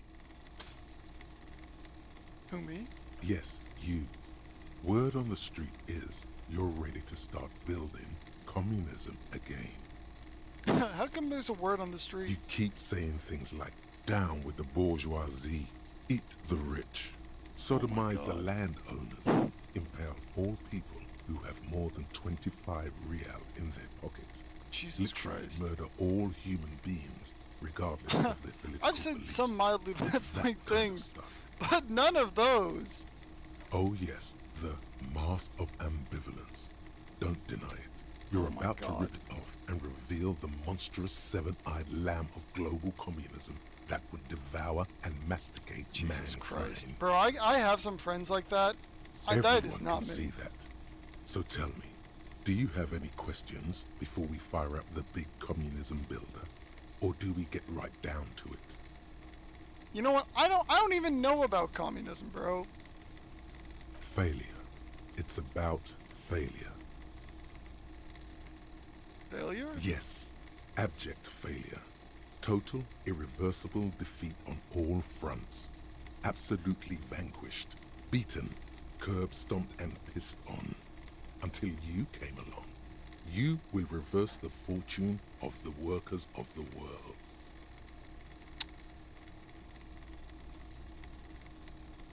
Okay. You alone, against every living thing, against every human alive. 800 trillion real in the hands of an impossibly well-organized ruling class. Towering city blocks of bankmen who have the ears of prime ministers. Million-headed armies of nations and the love of your own mother. You against the atom, the charm and the spin, where the whole world failed. Matter failed to bend to human will. Human will failed to get out of bed and tie its laces. You alone, single-handedly, will rebuild the dreams of the working class. You are the last communist. What the fuck is this?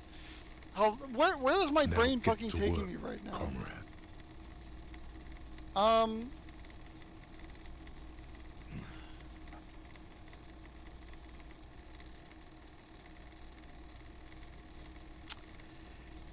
Do I want to be a fucking communist in this shit?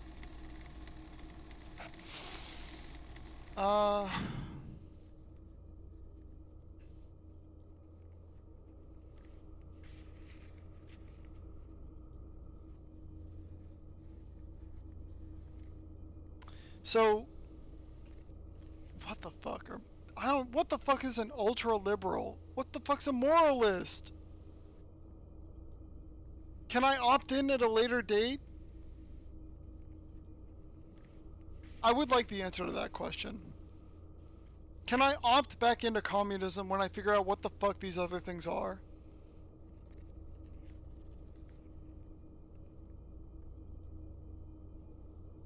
Chat, this is where you respond. Don't do this to me.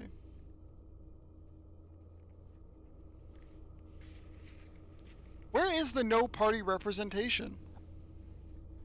Where is independent on the ballot box?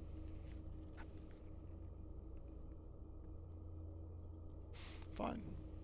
Fine. I'll do it. I'll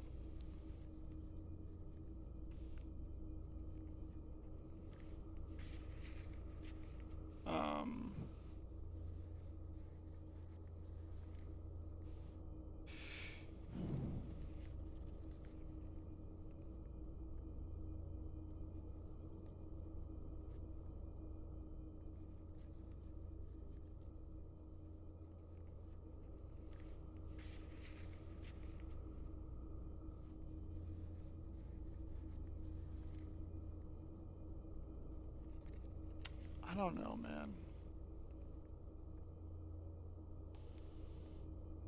You know what? Let's make a decision here. Oh. I think my decision here, you only get one chance at opting in. I think we're going to make the decision that the game thinks we have been making thus far. Fuck it. Oh yeah. Get the firing squads and the animal wagons ready. I can yes and. I didn't take a single theater class, but I still get the vibe.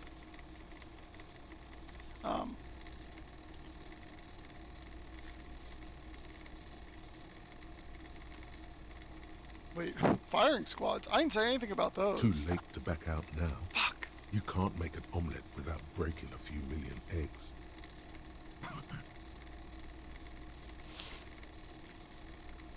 Maybe I should have saved. Oh well. Breathe in the pristine air. Finish thought.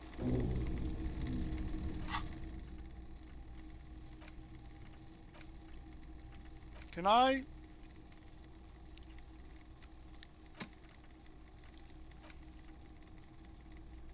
What is forget?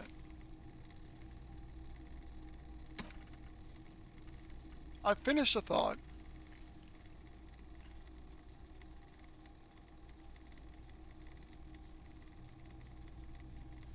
Screens.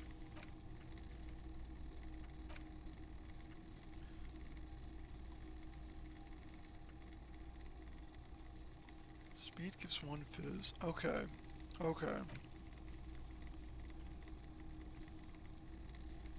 All endurance white.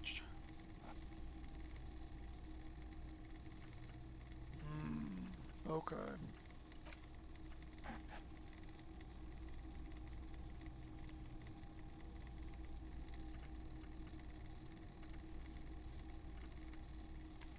I think once I get the tree down, we'll have to take off volumetric shit compressor.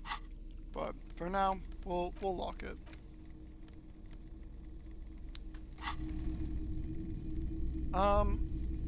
What's back here?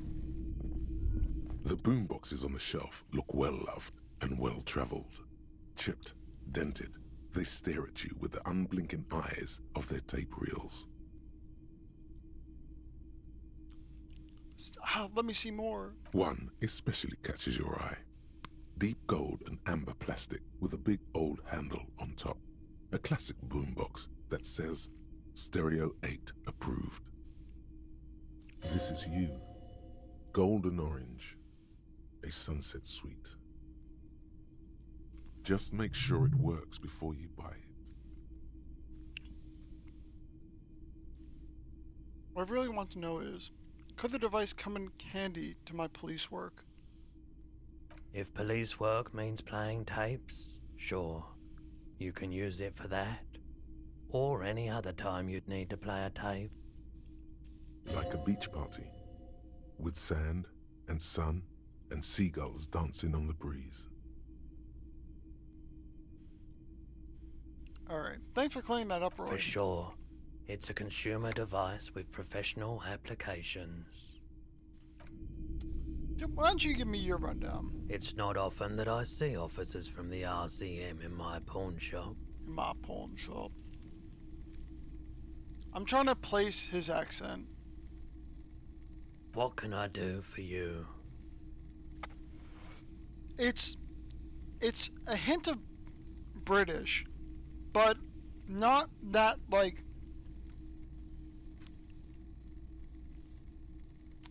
it's not posh British. It's giving maybe a hint of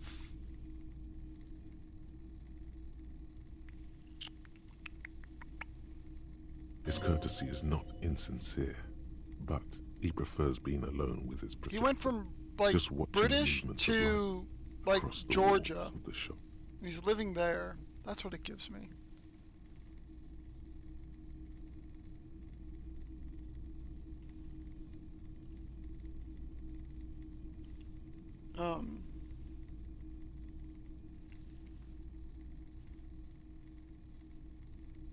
His courtesy is not insincere, but he prefers to be alone with his projects.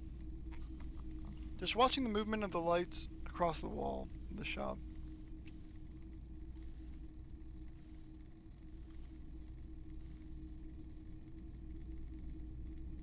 A shame how I don't think he cares. Sorry, I feel like I'm interrupting. Oh no, not at all.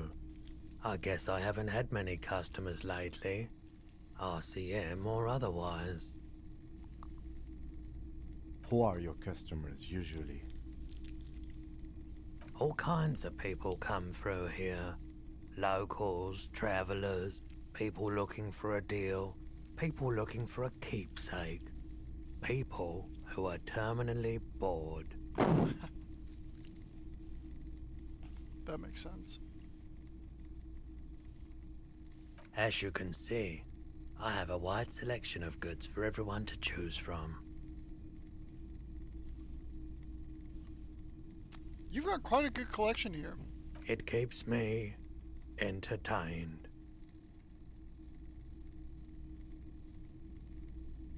You might be able to aid in our investigation, by the way. Do you have any, like, cop guns, perchance? Someone else came here earlier today asking the same question. I promptly sold her the gun you pawned a couple days back. Fuck! This is a pawn shop, and it did feel as if you've met before. Oh God. The lieutenant shifts from one foot to another, alert. I sold you my gun? Was the buyer a policeman too? She didn't seem like a policeman, although she kept referring to herself as a pig, which was odd. I found her interest in the gun a bit obsessive, but I was just happy to get rid of it, and of her. Truth be told, she was terrifying. Oh my god, it's Kuno S, bro! She has my fucking gun! Right, so let me get this right.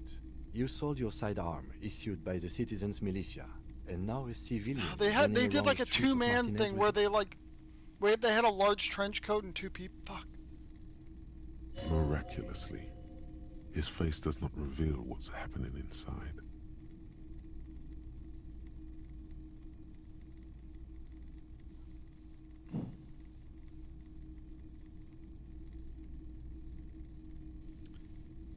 There's only one. She must be one of my rabid fans. Maybe she's a vigilante, trying to prove that she can do a better job than us. I don't like it either. What if she intends to commit Maybe she's a vigilante. It's possible in these parts of town. We ought to find her and discourage her from taking justice into her own hands. Yeah. Any idea where I can find the buyer? My apologies, officer, but I have no idea where she was coming from or where she went. What she look A like? needle in a haystack. There is nothing you can do about it now. You'll just have to hope you luck upon her somehow. Of course.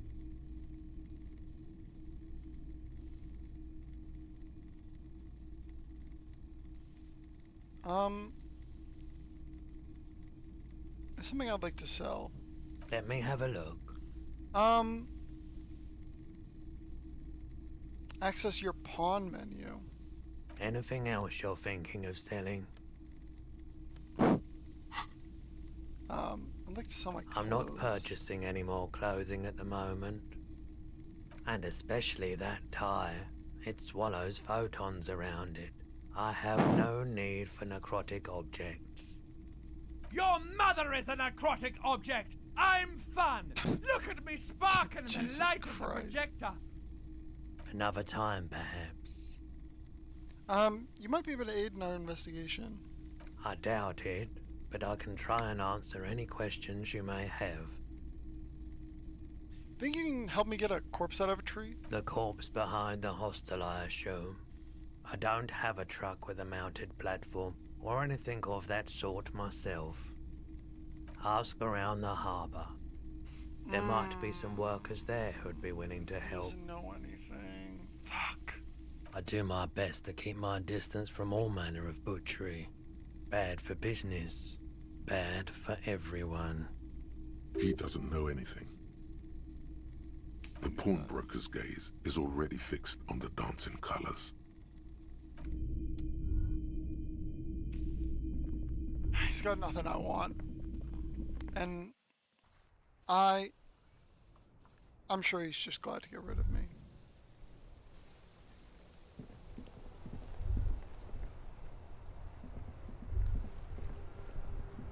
Now, let's pick up this fucking trash, bro. Oh wait, is that it?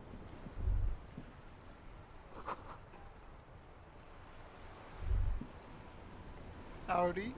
Life doesn't need to be a struggle. Is this a DLC character? Why does he have a completely different art style? I'll be with you in a moment, officer. Let me just finish my sandwich. Talk to Angry Hog René first. Okay. Have you no shame? Whining about your back every time you bring out the measuring tape. René, you're a man with a fork in a world of soup. Please, let's just try to enjoy the game, alright? What the fuck? I'm trying to, but you keep breaking my concentration. You're old. I can see that. We're both old. Now stop grabbing your ass like it's a girl. Hand-eye coordination. Fuck it. I'll break in their game.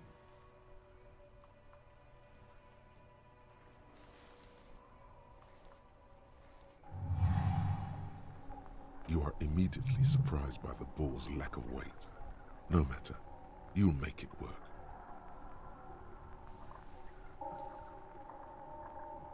Feel the ball. Take in the surroundings. A chilly breeze ruffles your hair as you stand there, feet firmly planted. All sounds, smells, even the wind, everything fades until the only thing left is the union of man and ball. Feel the ball. The cold metal ball is surprisingly smooth against your neck. It has a pattern on it, probably a sponsored ball.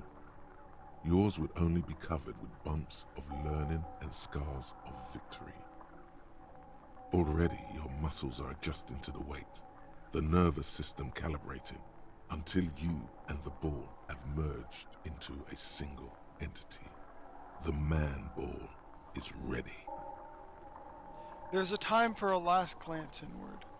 Who am I? An embodiment of pure motion, a fine-tuned locomotor running at maximum efficiency. I do feel that. Some would still say you're a cop, but I guess we're beyond that now. The inertia can be continued, no more than a bullet leaving a gun. Be the bullet.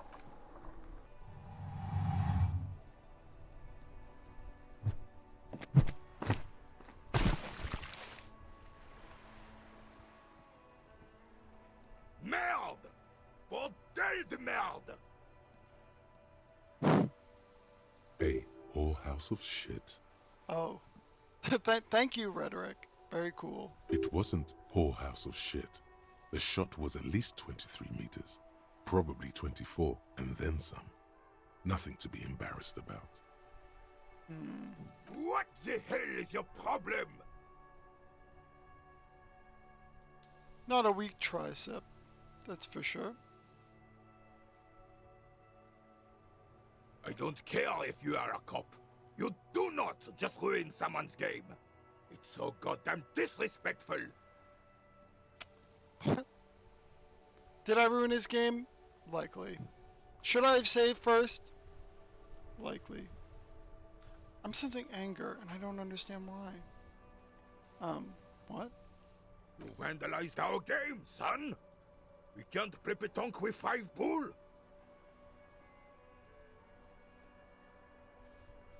He tries to calm himself. We can't play pétanque with 5 bull.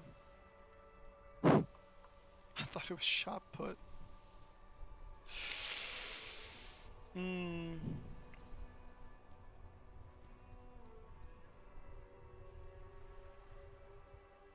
Pétanque.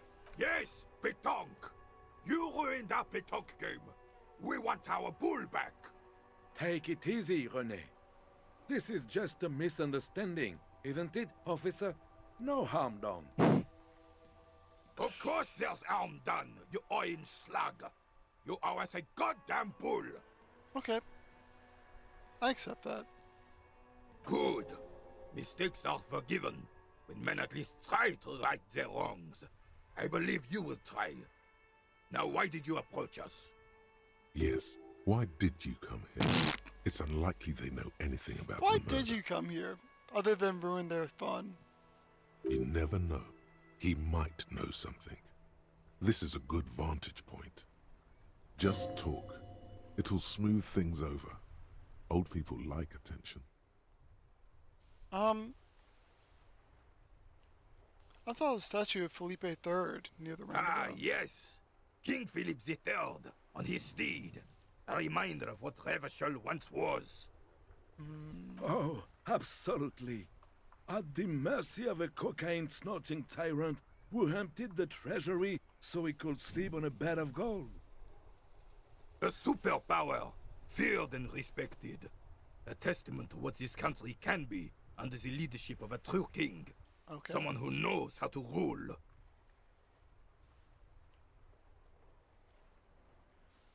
How should a true king rule? Decisively, without fear of offending the sensibilities of the frail and weak-minded among his subjects. This is something the insurgents never understood. Seems to me a leader should take care of his people before himself.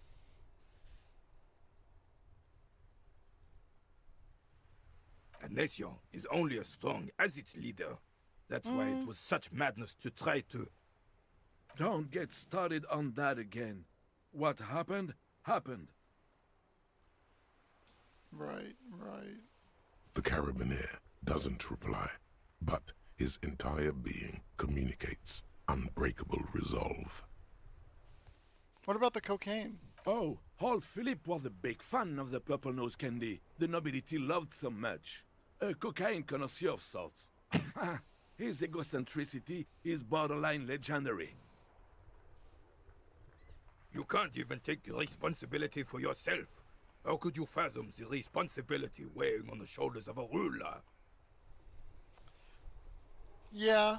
I don't think responsibility provides relief for foolery. That's why the Philippian kings use cocaine for clarity of vision, to aid in their work. Alright. Regnum cocainum. Revishal's finest years. Of course. Clarity of vision. Awareness. Philip III was even brought into this world with the help of cocaine. The court made him administer the dose to his mother when she was in labor. Jesus Christ. And it is well known that with the help of cocaine, only the purest, of course, he was able to connect with higher realms. Higher realms. Of course, it all makes sense. He's just making excuses for the king's habits, isn't he? I think that it is interesting to prescribe that upon the king. Seems like irresponsible behavior for a monarch. Thanks for clearing that up. Yeah, what do you mean higher realms? It's really not. Please, do spare us This the is clear cocaine as fairy day. tales. Indeed. The ends justify the means type guys. Yes, indeed. We're not here to investigate the drug trade of centuries past. Oh, you can't. That's why Of course. Philip III was even... Higher realms.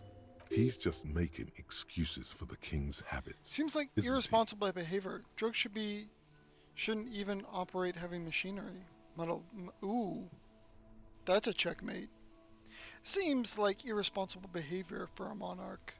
Drug users shouldn't even operate heavy machinery, much less a country. From what I've seen of the officers of the Elysium... But I don't want to get into a debate about drug policies. Why not? Right. Why are you playing in a creative? Yes. The terrain here provides an interesting variety to a familiar game.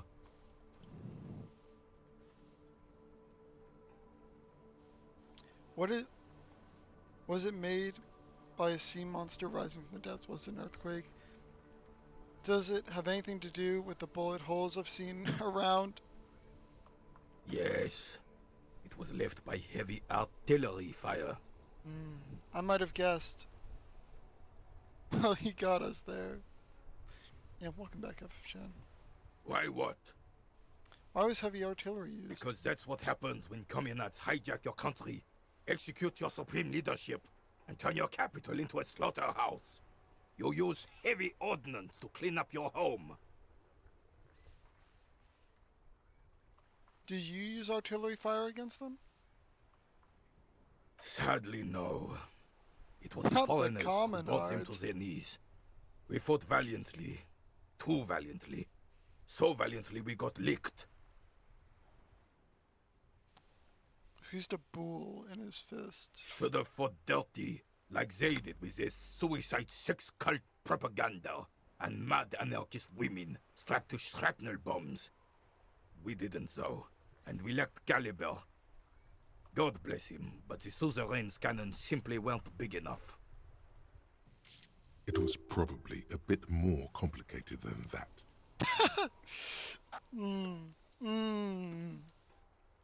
That's... I shelled them here in Martinez. They should have chosen a place away from people and buildings. Yeah, why shell people here? Because this place is a damn beachhead. Had to soften the commies up first. Beachhead? Yes. The military coordinated amphibious landing to take back Revachol.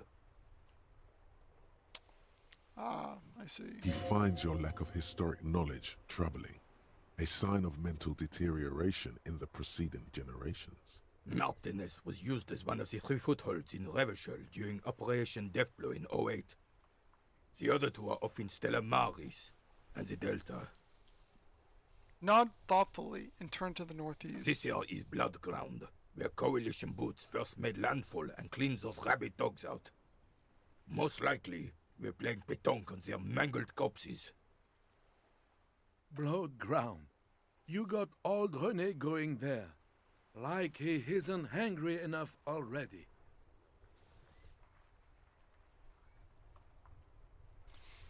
Wait. Here's Blood Ground, where Coalition boots first made landfall and cleaned those rabid dogs out.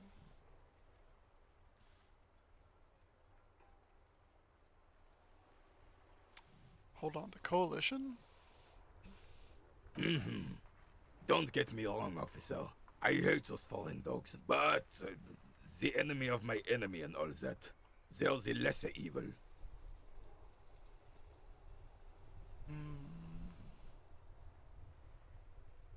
Goddamn. I feel like I need to actually fucking learn the lore, and it's not normal to me to have to care about lore in a game. I'm trying my best. I promise. Don't tell the racist lorry driver. Yeah, do not tell him. That explains all the war damage. Damn right, son. They laid the fire of hell on the city before they stormed it. And it worked, too. The rest of the city got cleaned up, but Martinez they keep as a monument.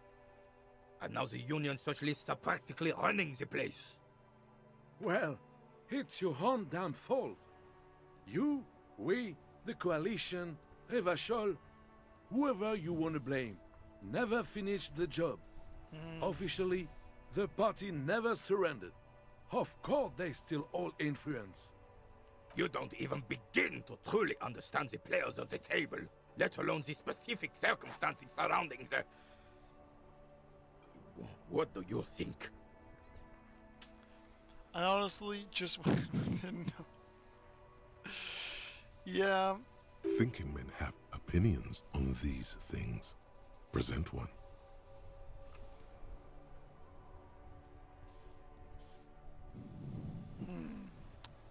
That's how it should be. Soft socialists pave the way for the hard-working class to take over. Interesting. Foreign powers cleaned up our mess, and now they rule us. This coalition seems quite capable.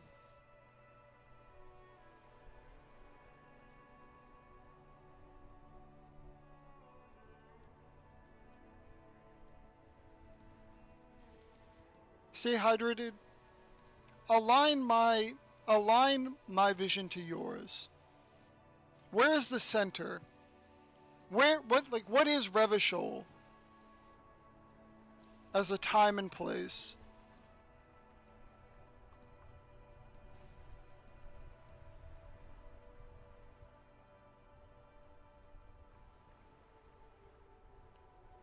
Because I understand the fear of communism. But is it what would probably be like, I don't know. Where did we storm boots on the ground to get into Germany? It was through France. So it probably is France. You know, yeah, it probably is France.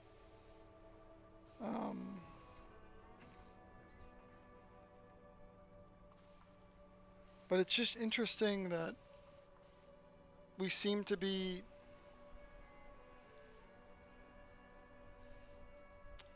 if it's an aquatic place that is supposed to, and I'm assuming that this is World War. Wait, have they mentioned nuclear power?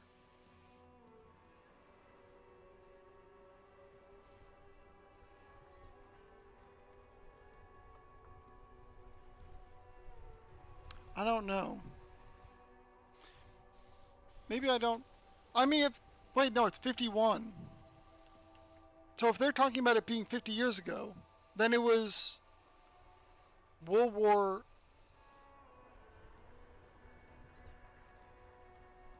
Yeah.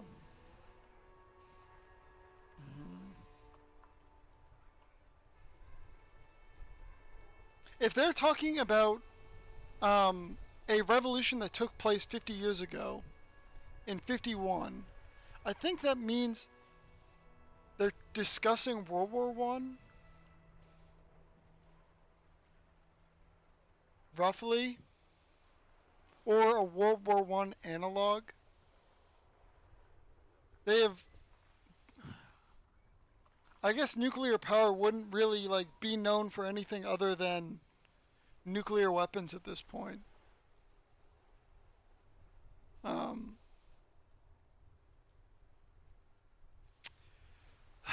But I guess if you are a revolution trying to take over, it's good that you paved the way for the hard-working class. Preposterous! Surely you don't mean it. I'm just sorry it had to be them. After 8 years of fighting those commie hyenas, boiling cats for food and drinking my piss in the mountains. I would have preferred if the Right Honorable King Guillaume returned through Revachol, or even if that damn clan Frisel had risen from the grave and led us. Sadly, that was not the case. This royal failure weighs heavily on him. Interesting. Instead, all that is just, holy, and beautiful in the world was wiped away, and now it's neon signs with toothpaste ads everywhere. Foreign influence peddling garbage and stupid music on the radio.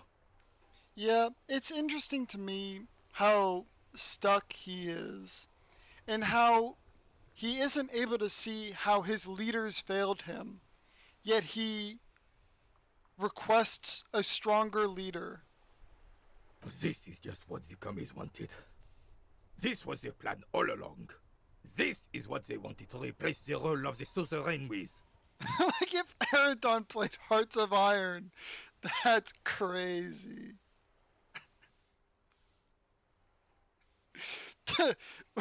What the? That's fucked up. That's fucked up. This is just what the commies wanted.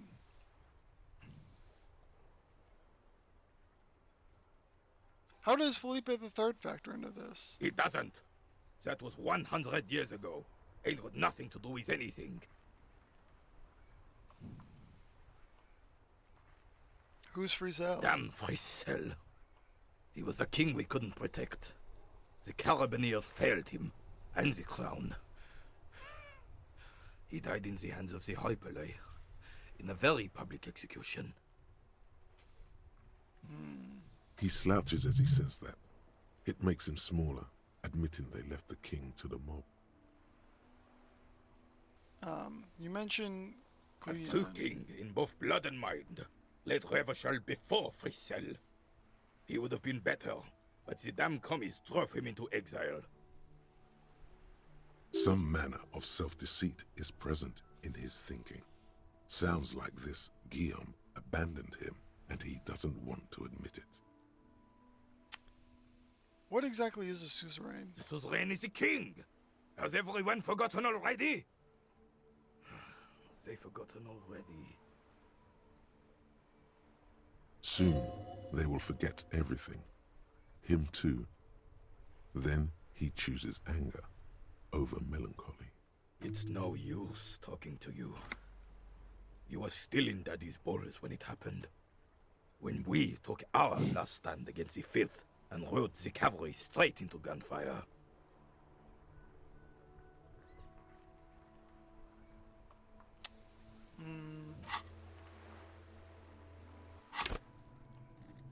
And they want me to put another point into composure.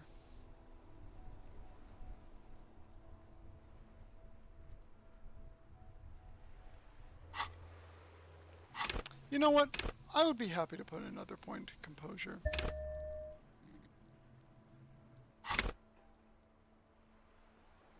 $17. Do you know anything about the man they hanged? Unfortunately, I don't. Unlike most of the locals, I have no qualms about assisting law enforcement, but this affair has passed me by completely. And most of the locals? In Martinez, the union is the law, so can you really blame them? Do you have a problem with cops? Cop is a pejorative term. I don't have a problem with policemen. On the contrary, I admire the effort to bring order to our streets.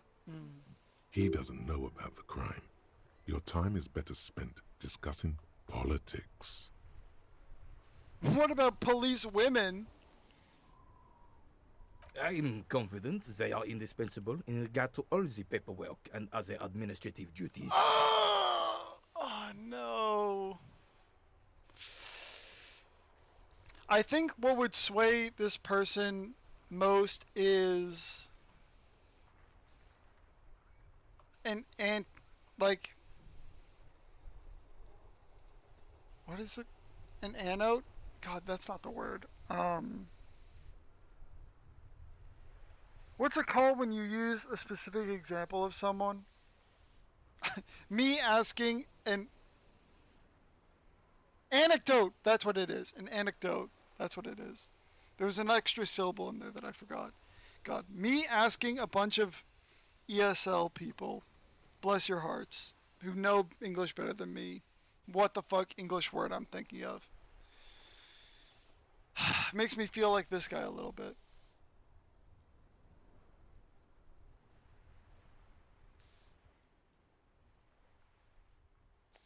There's no duty RCM women couldn't carry out. But you must agree that nature, in her infinite wisdom, has made men more fit to perform certain, more challenging tasks. Don't you, officer? I think nature certainly lends credence to archetypes, but it doesn't necessarily mean everything. I think the human body is adaptable enough to do whatever it wants, or whatever its brain allows it.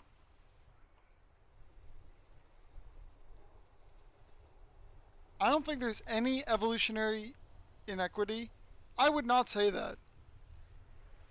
I do think that there is like an evolutionary angle, but I don't think it outweighs the human body's adaptability. But I think what this guy thinks I'm saying is there's none. Really, officer. Match an average woman against an average man in a dark alley and see who comes out on top. Gender equality is a very noble, very modern idea. But in real life, primal roles prevail. Alright, we'll come back to him. Once we've gotten his ball out of wherever the fuck his ball is.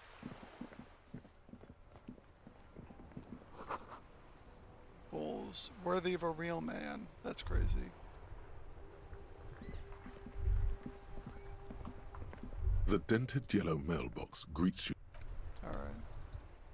Oh wait, there are tons of bottles out here, aren't there?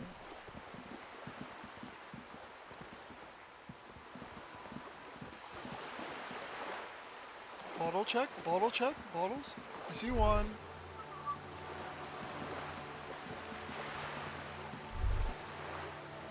No, must not be a complete bottle.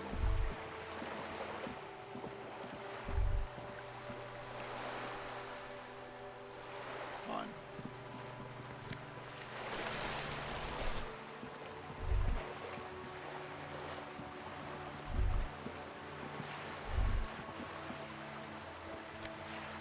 Yippee! 2 bottles!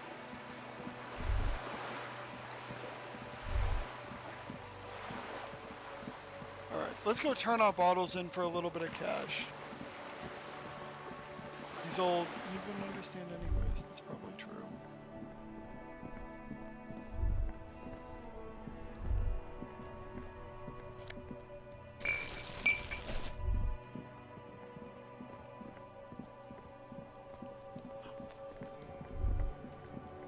You think? Ah, damn it.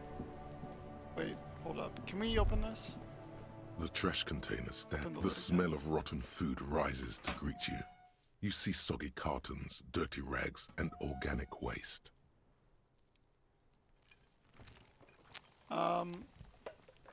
Look under the food cartons. You see milk and egg. A box falls into pieces in your hands.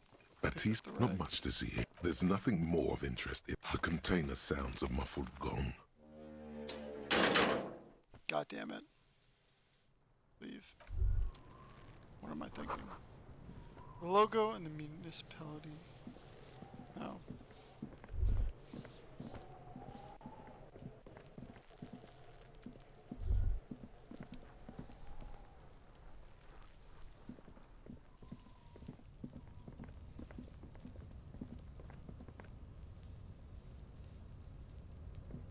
The pile of Eternite looks stranger now that Kuno told you about his pad.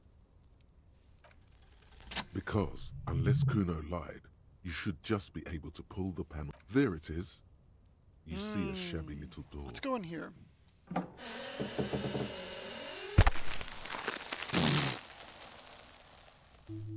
Oh my god. Stealth. One. So this is the shack Kuno mentioned. Alright. Let's do a full save right now. Before we go into this and get fucking shot.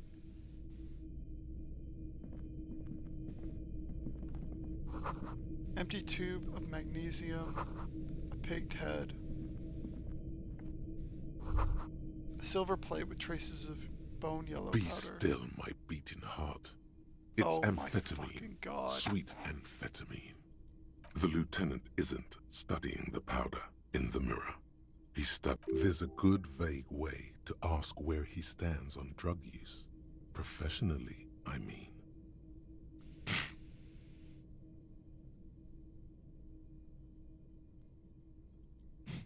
Someone has taken narcotics here. Perhaps the police should interfere. I wasn't thinking about it, I swear. I was just thinking about it. Perhaps not. This is below our pay grade, detective. However, see that ladder there? It's probably another way into the industrial harbor, no? A secret path the local kids use.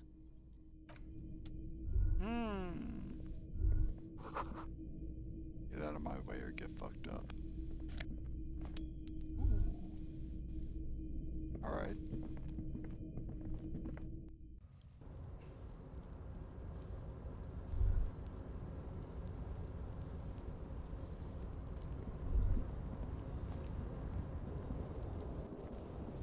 Where the fuck is this taking me? This doorway is gonna collapse soon.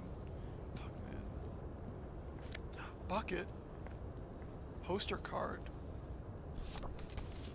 Okay. Coin. W?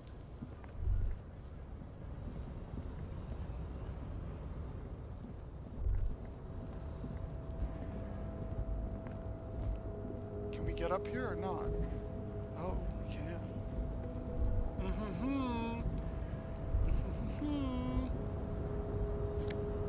Oh, it's just a health potion. What am I? What? Ask. Fuck.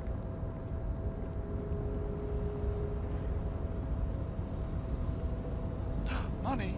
Oh my god, there's a lot of fucking money up here. Oh my god, I'm gonna be rich! And by rich, I mean...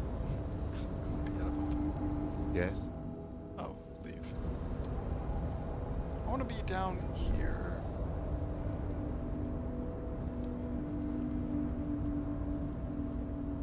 Come on. Fucking double time it. Moving, moving. No. Son of a gun.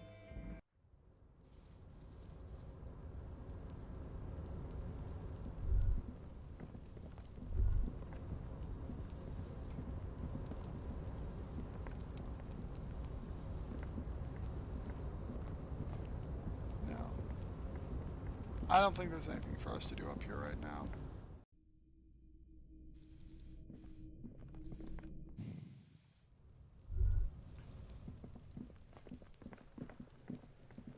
Alright.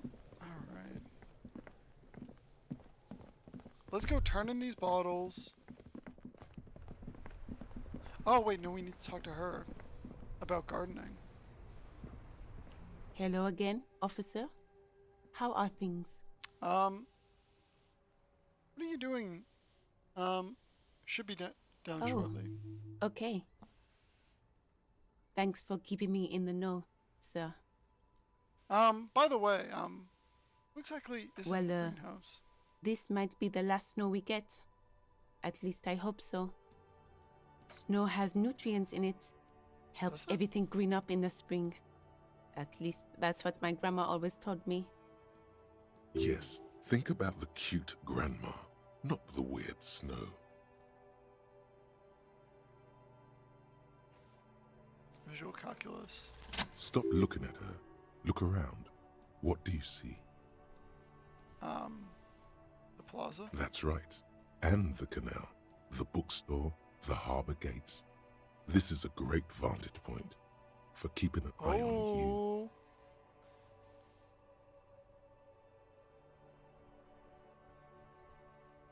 And I'm only saying this as I struggled so much with this part. I couldn't figure out what I was supposed to do for the life of me. Yeah. It is sussy. Are you keeping an eye on us? No, of course not. I don't understand what this is about. The kid did this, right?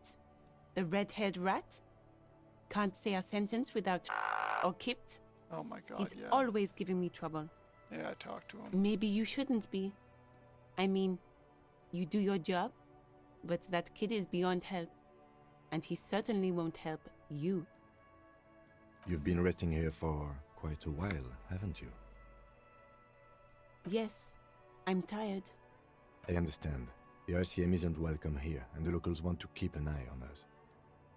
There's silence, the smallest of smiles. That's okay, miss. Do what you have to do. I think we're done here. Let's go. Damn. Fucking sniped. Did we talk to this guy already? I am a gander and a hunter and a gatherer. Feel like a traveler. Serotonin, get the fuck out of my game. God damn it. A simple little cadence. He seems to be making it up as he goes. Keep listening. From another planet. Hey there. What's going on here? It's the jam, my man. What's a jam? It's a traffic jam for the ages. Harbor gates up the street are shut tight. No Harbor explanation gates. given. Workers on strike, scabs agitating, an all-around clusterfuck. Clusterfuck. He could be from Boston.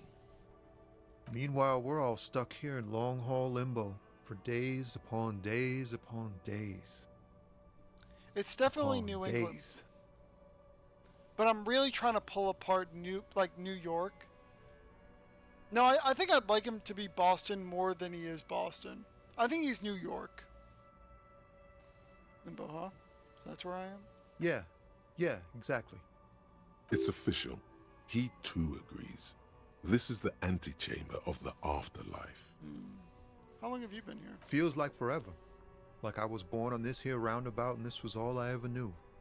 Just me and the metal and the tires, the oil and the fumes and the zoo. Tires. Australian.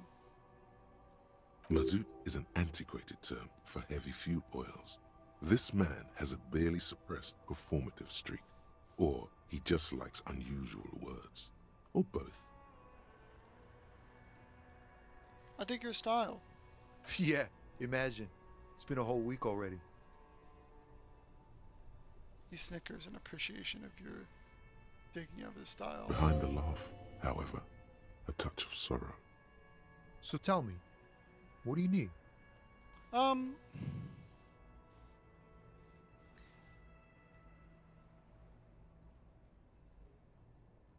Tell me more about this strike thing. It's like whatever's going on over at the docks. Workers got a blockade set up, making demands, no way in or out. What are they demanding? Some pretty wild stuff, I hear. Like a giant new power crane in half the company? I forget what exactly. Good on them, I guess. I've heard talk there's a company rep in town too. Like a strike negotiator type. They'd know what's up. Precise demands and so on. Yeah. So my experience with unions is really kind of odd. Like I'm part of a union. Or at least I was when I was a student. But they bring in these really weird people. These what they call like strike negotiator types. And like they are like the worst people I've ever like talked to. They're so fucking pushy. And act like if you're not with them, like bro, you are the problem. And it's like, I don't know. It just rubs me like every other wrong way. What do you think the company wants? They want to keep that money flowing in, my man. Ka-ching. He doesn't blame them, but he's not on their side. That's for sure. Anything else I should know? Anything else? Yeah, this ain't really my area of expertise. I just do my job and get paid. I have things to do and places to be. All of us do. All of who? Us lorry drivers. Camioners. You still hang around here waiting for this mess to end. Most have scurried off somewhere to get drunk or high. Or laid. Not that I blame them, really. Not your dig? Not my thing. Chasing transient pleasures is a drag these days. I prefer the examined life now. Thinking, reflecting, observing. He tries his best to look nonchalant, but there's a rigidity in him, as if trying to conceal something warm and deep beneath a cool exterior. I think I got the fucking fly. Do I have a skill point? I'd probably put another point in empathy if I wanted to, but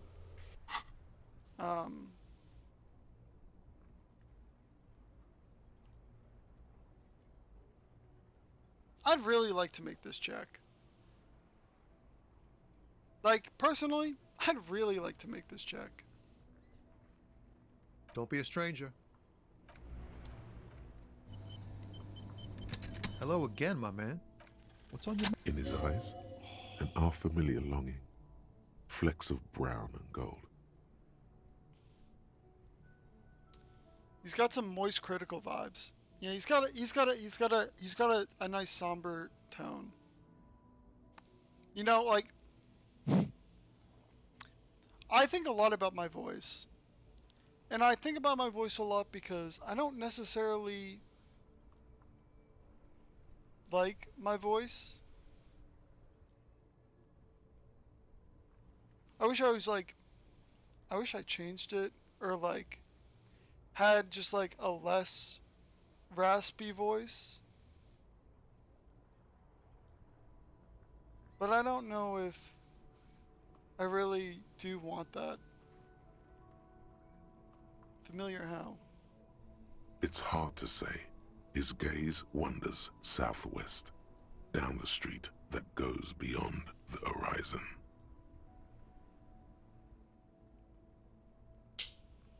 Yeah. And I do appreciate it. But I think for me it's just a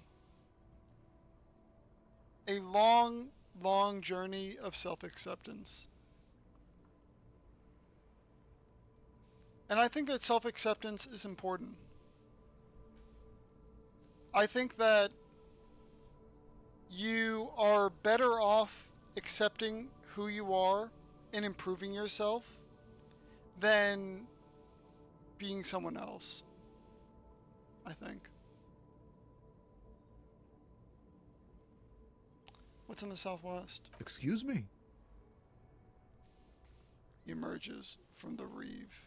A flinch jolts his frame. The question has touched a nerve.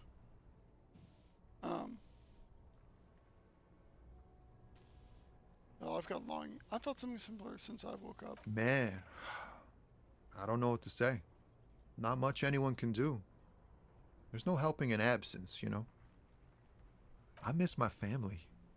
They're all I have. My wife, second kid on the way, waiting all the way in Diora.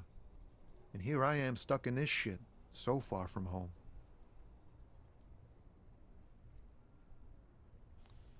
What's it like to miss someone, Diora?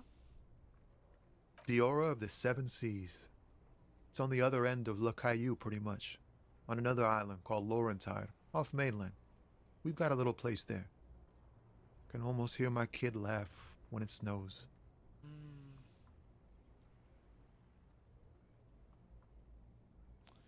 It reminds me of the song Eternal Return. And I know a lot of people don't really like that song. But I think it was one of the best songs on that album. And I feel it heavily. Like, no matter where you go in life, God, you know you're just going to go back. And that gives me a little bit of solace. What's it like to miss someone? What's it like? Good. And bad. An ache that brings you joy. I think of them a lot. I dream up these silly scenarios in great detail of living with them. It comforts me.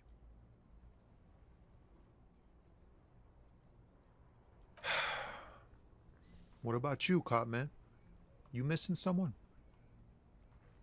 Bro, I'm missing my entire life. Is that what it is? This feeling? I'm fine, man. I don't miss anyone. I miss someone, but I don't know who it is. I feel for you, my friend. It's bad enough to know who you miss. Missing like that doesn't feel like it has much of an upside. But, thanks for this.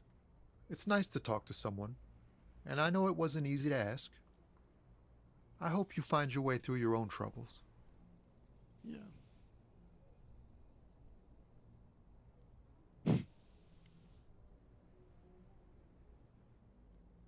Stay hydrated, drink water. The enforcement of positivity and positive thinking hates the idea of longing without cause.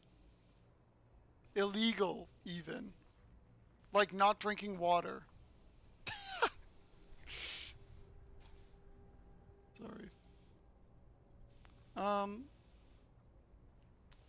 I think about this dead guy. He ain't one of us drivers. I know that. All accounted for. Otherwise, I haven't really asked about that.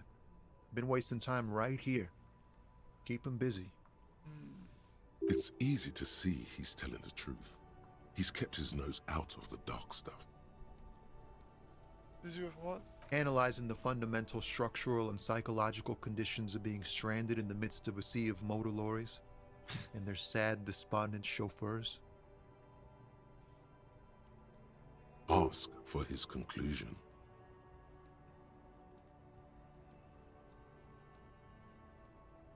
Okay. And your conclusion? A sense of surprise there ain't more bodies hanging from more trees.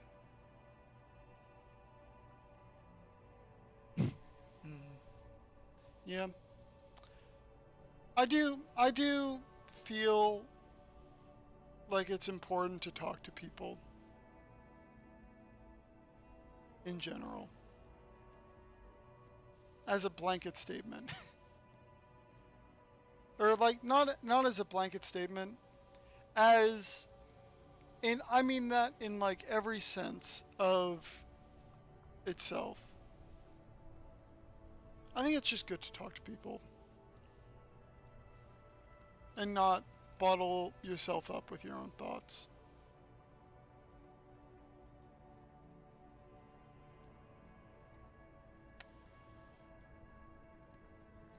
What are you hauling anyways? Oh, high-grade narcotics, illegal firearms, stuff like that. Time to arrest him. Absolutely Relax. not. He's merely joking. Okay, what are you actually hauling? Can't even get a few jokes past you, my man. I've got another haul of found cargo.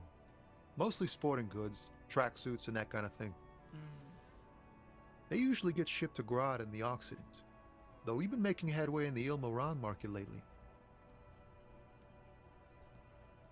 Ooh, actually, you know what?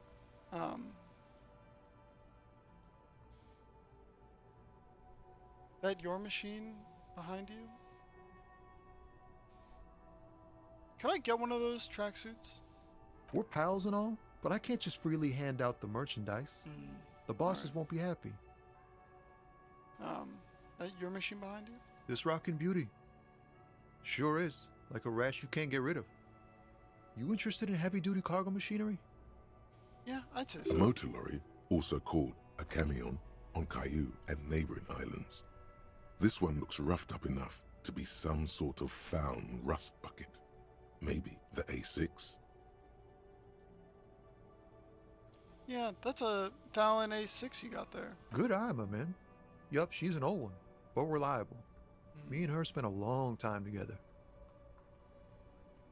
There it is again. A little touch of sadness beneath his cool. He thinks he's spent too long in this lorry. Too long away from home. I have another The question. man taps his fingers rhythmically against his arm.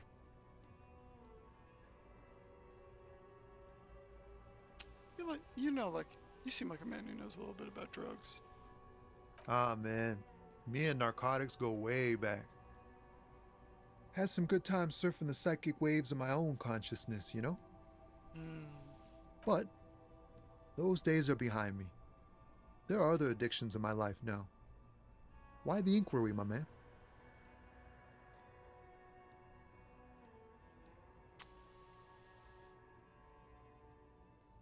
Do you finance those other addictions with drug trafficking? I need to get high. Listen, I'll level with you. I'm trying to figure out who's smuggling drugs out of Terminal B.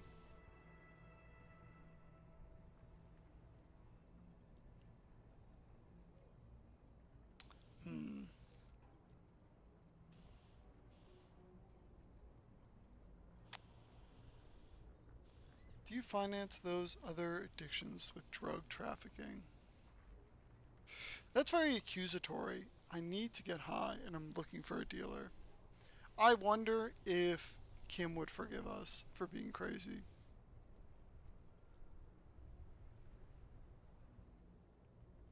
Hey, man, that's serious criminal talk. Are you trying to pull some sort of an entrapment thing on me? Entrapment is a practice whereby an officer of the law induces a person to commit a criminal offense that the person would have otherwise been unlikely to commit, course I'm not. usually through some trickery, persuasion, or fraud.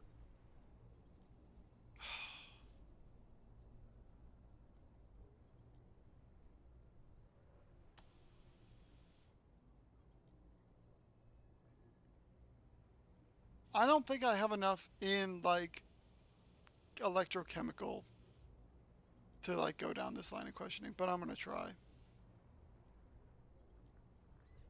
Kim kind of giving us the side eye, bro. Massive. He's giving us both fucking eyes. He's stare. Oh no! Don't. Bless your guys' heart. Just don't pay them no mind, and they'll pass like God in the night. Let me be straight with you, man. I'm trying to figure out who's smuggling drugs in. We have a credible lead, sir. Someone on this roundabout is waiting for a bulk shipment from the harbor to load it on their lorry and drive it to Jamrock. Not me, man. No way. I don't need any trouble. Shit's bad enough anyway. This jam's got folks up in arms, and I'm afraid it's headed toward a conflagration.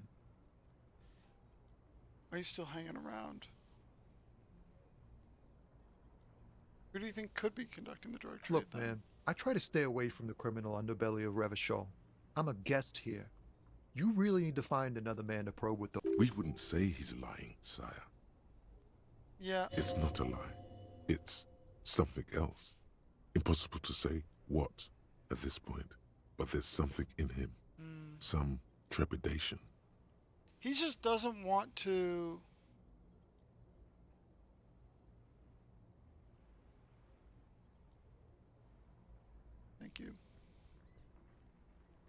Um, I would say his vibe is just he just doesn't want to get in trouble. That's all for now.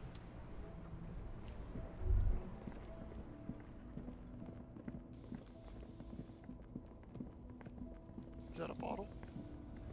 That's a bottle.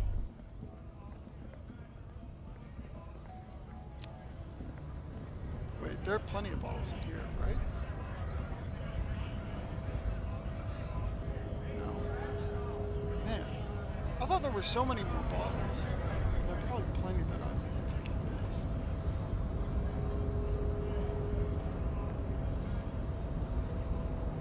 What's this? In case of a strike, press button behind guard. Locked by electronic means. There's no lockpick or door key on this one. Great Revachol Industrial Harbor.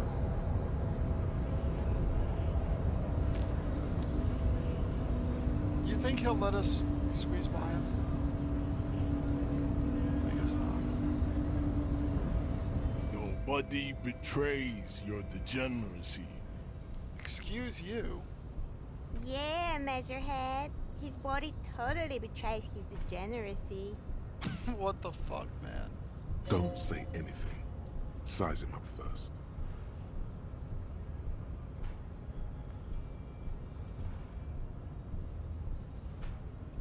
My body does not betray my degeneracy. What do you mean by that? We'll give him a side eye. Are you admiring my morphophysiology? It must be frightening to stand in the shadow of this racial pinnacle. Be calm, Sandwich. You are not in danger because you are not a threat to me.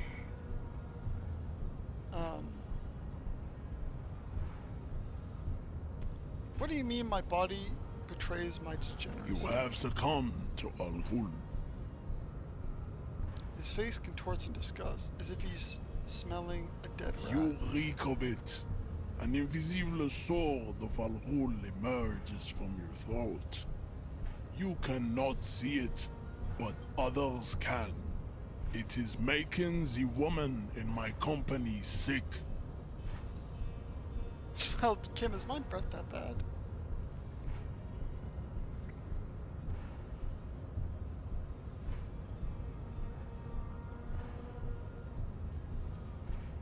Alcohol, like alcohol. Is my breath that bad? It's not good. It's like a rat crawled into your stomach, got drunk, and drowned. I have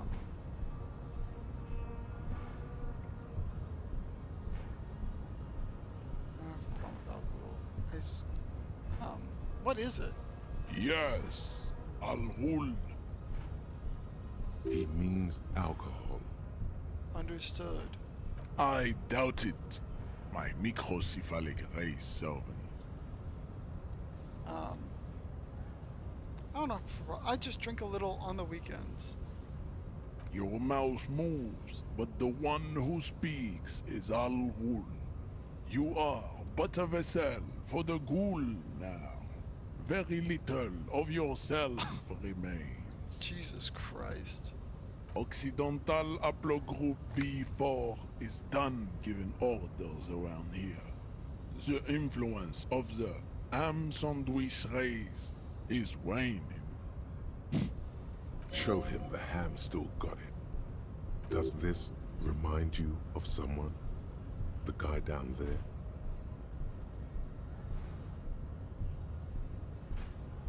Actually, I think the ham sandwich race still has it in them. Willingly calling yourself a ham sandwich, how far the Occidental Haplogroup has fallen.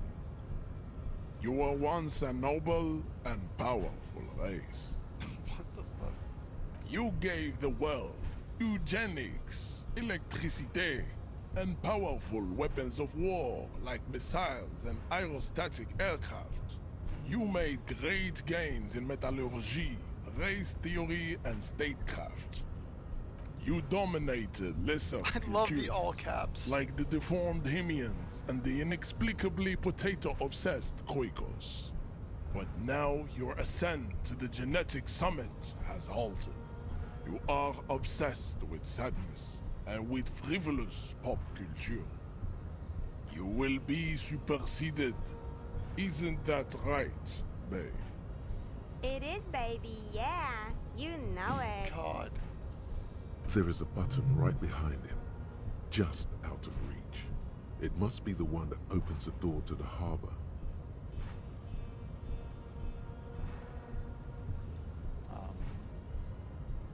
This is going nowhere. We still need to get into the harbor. We need help with the tree situation. There must be another way.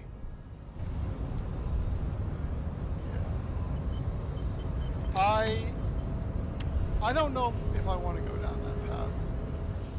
And I don't think I want to play anymore today. Because I said I wanted this to be a short stream, and now it hasn't been. How that happens. Have a wonderful rest of your day. Bye. Yeah. I would define short as short on progress, light on progress. Take care.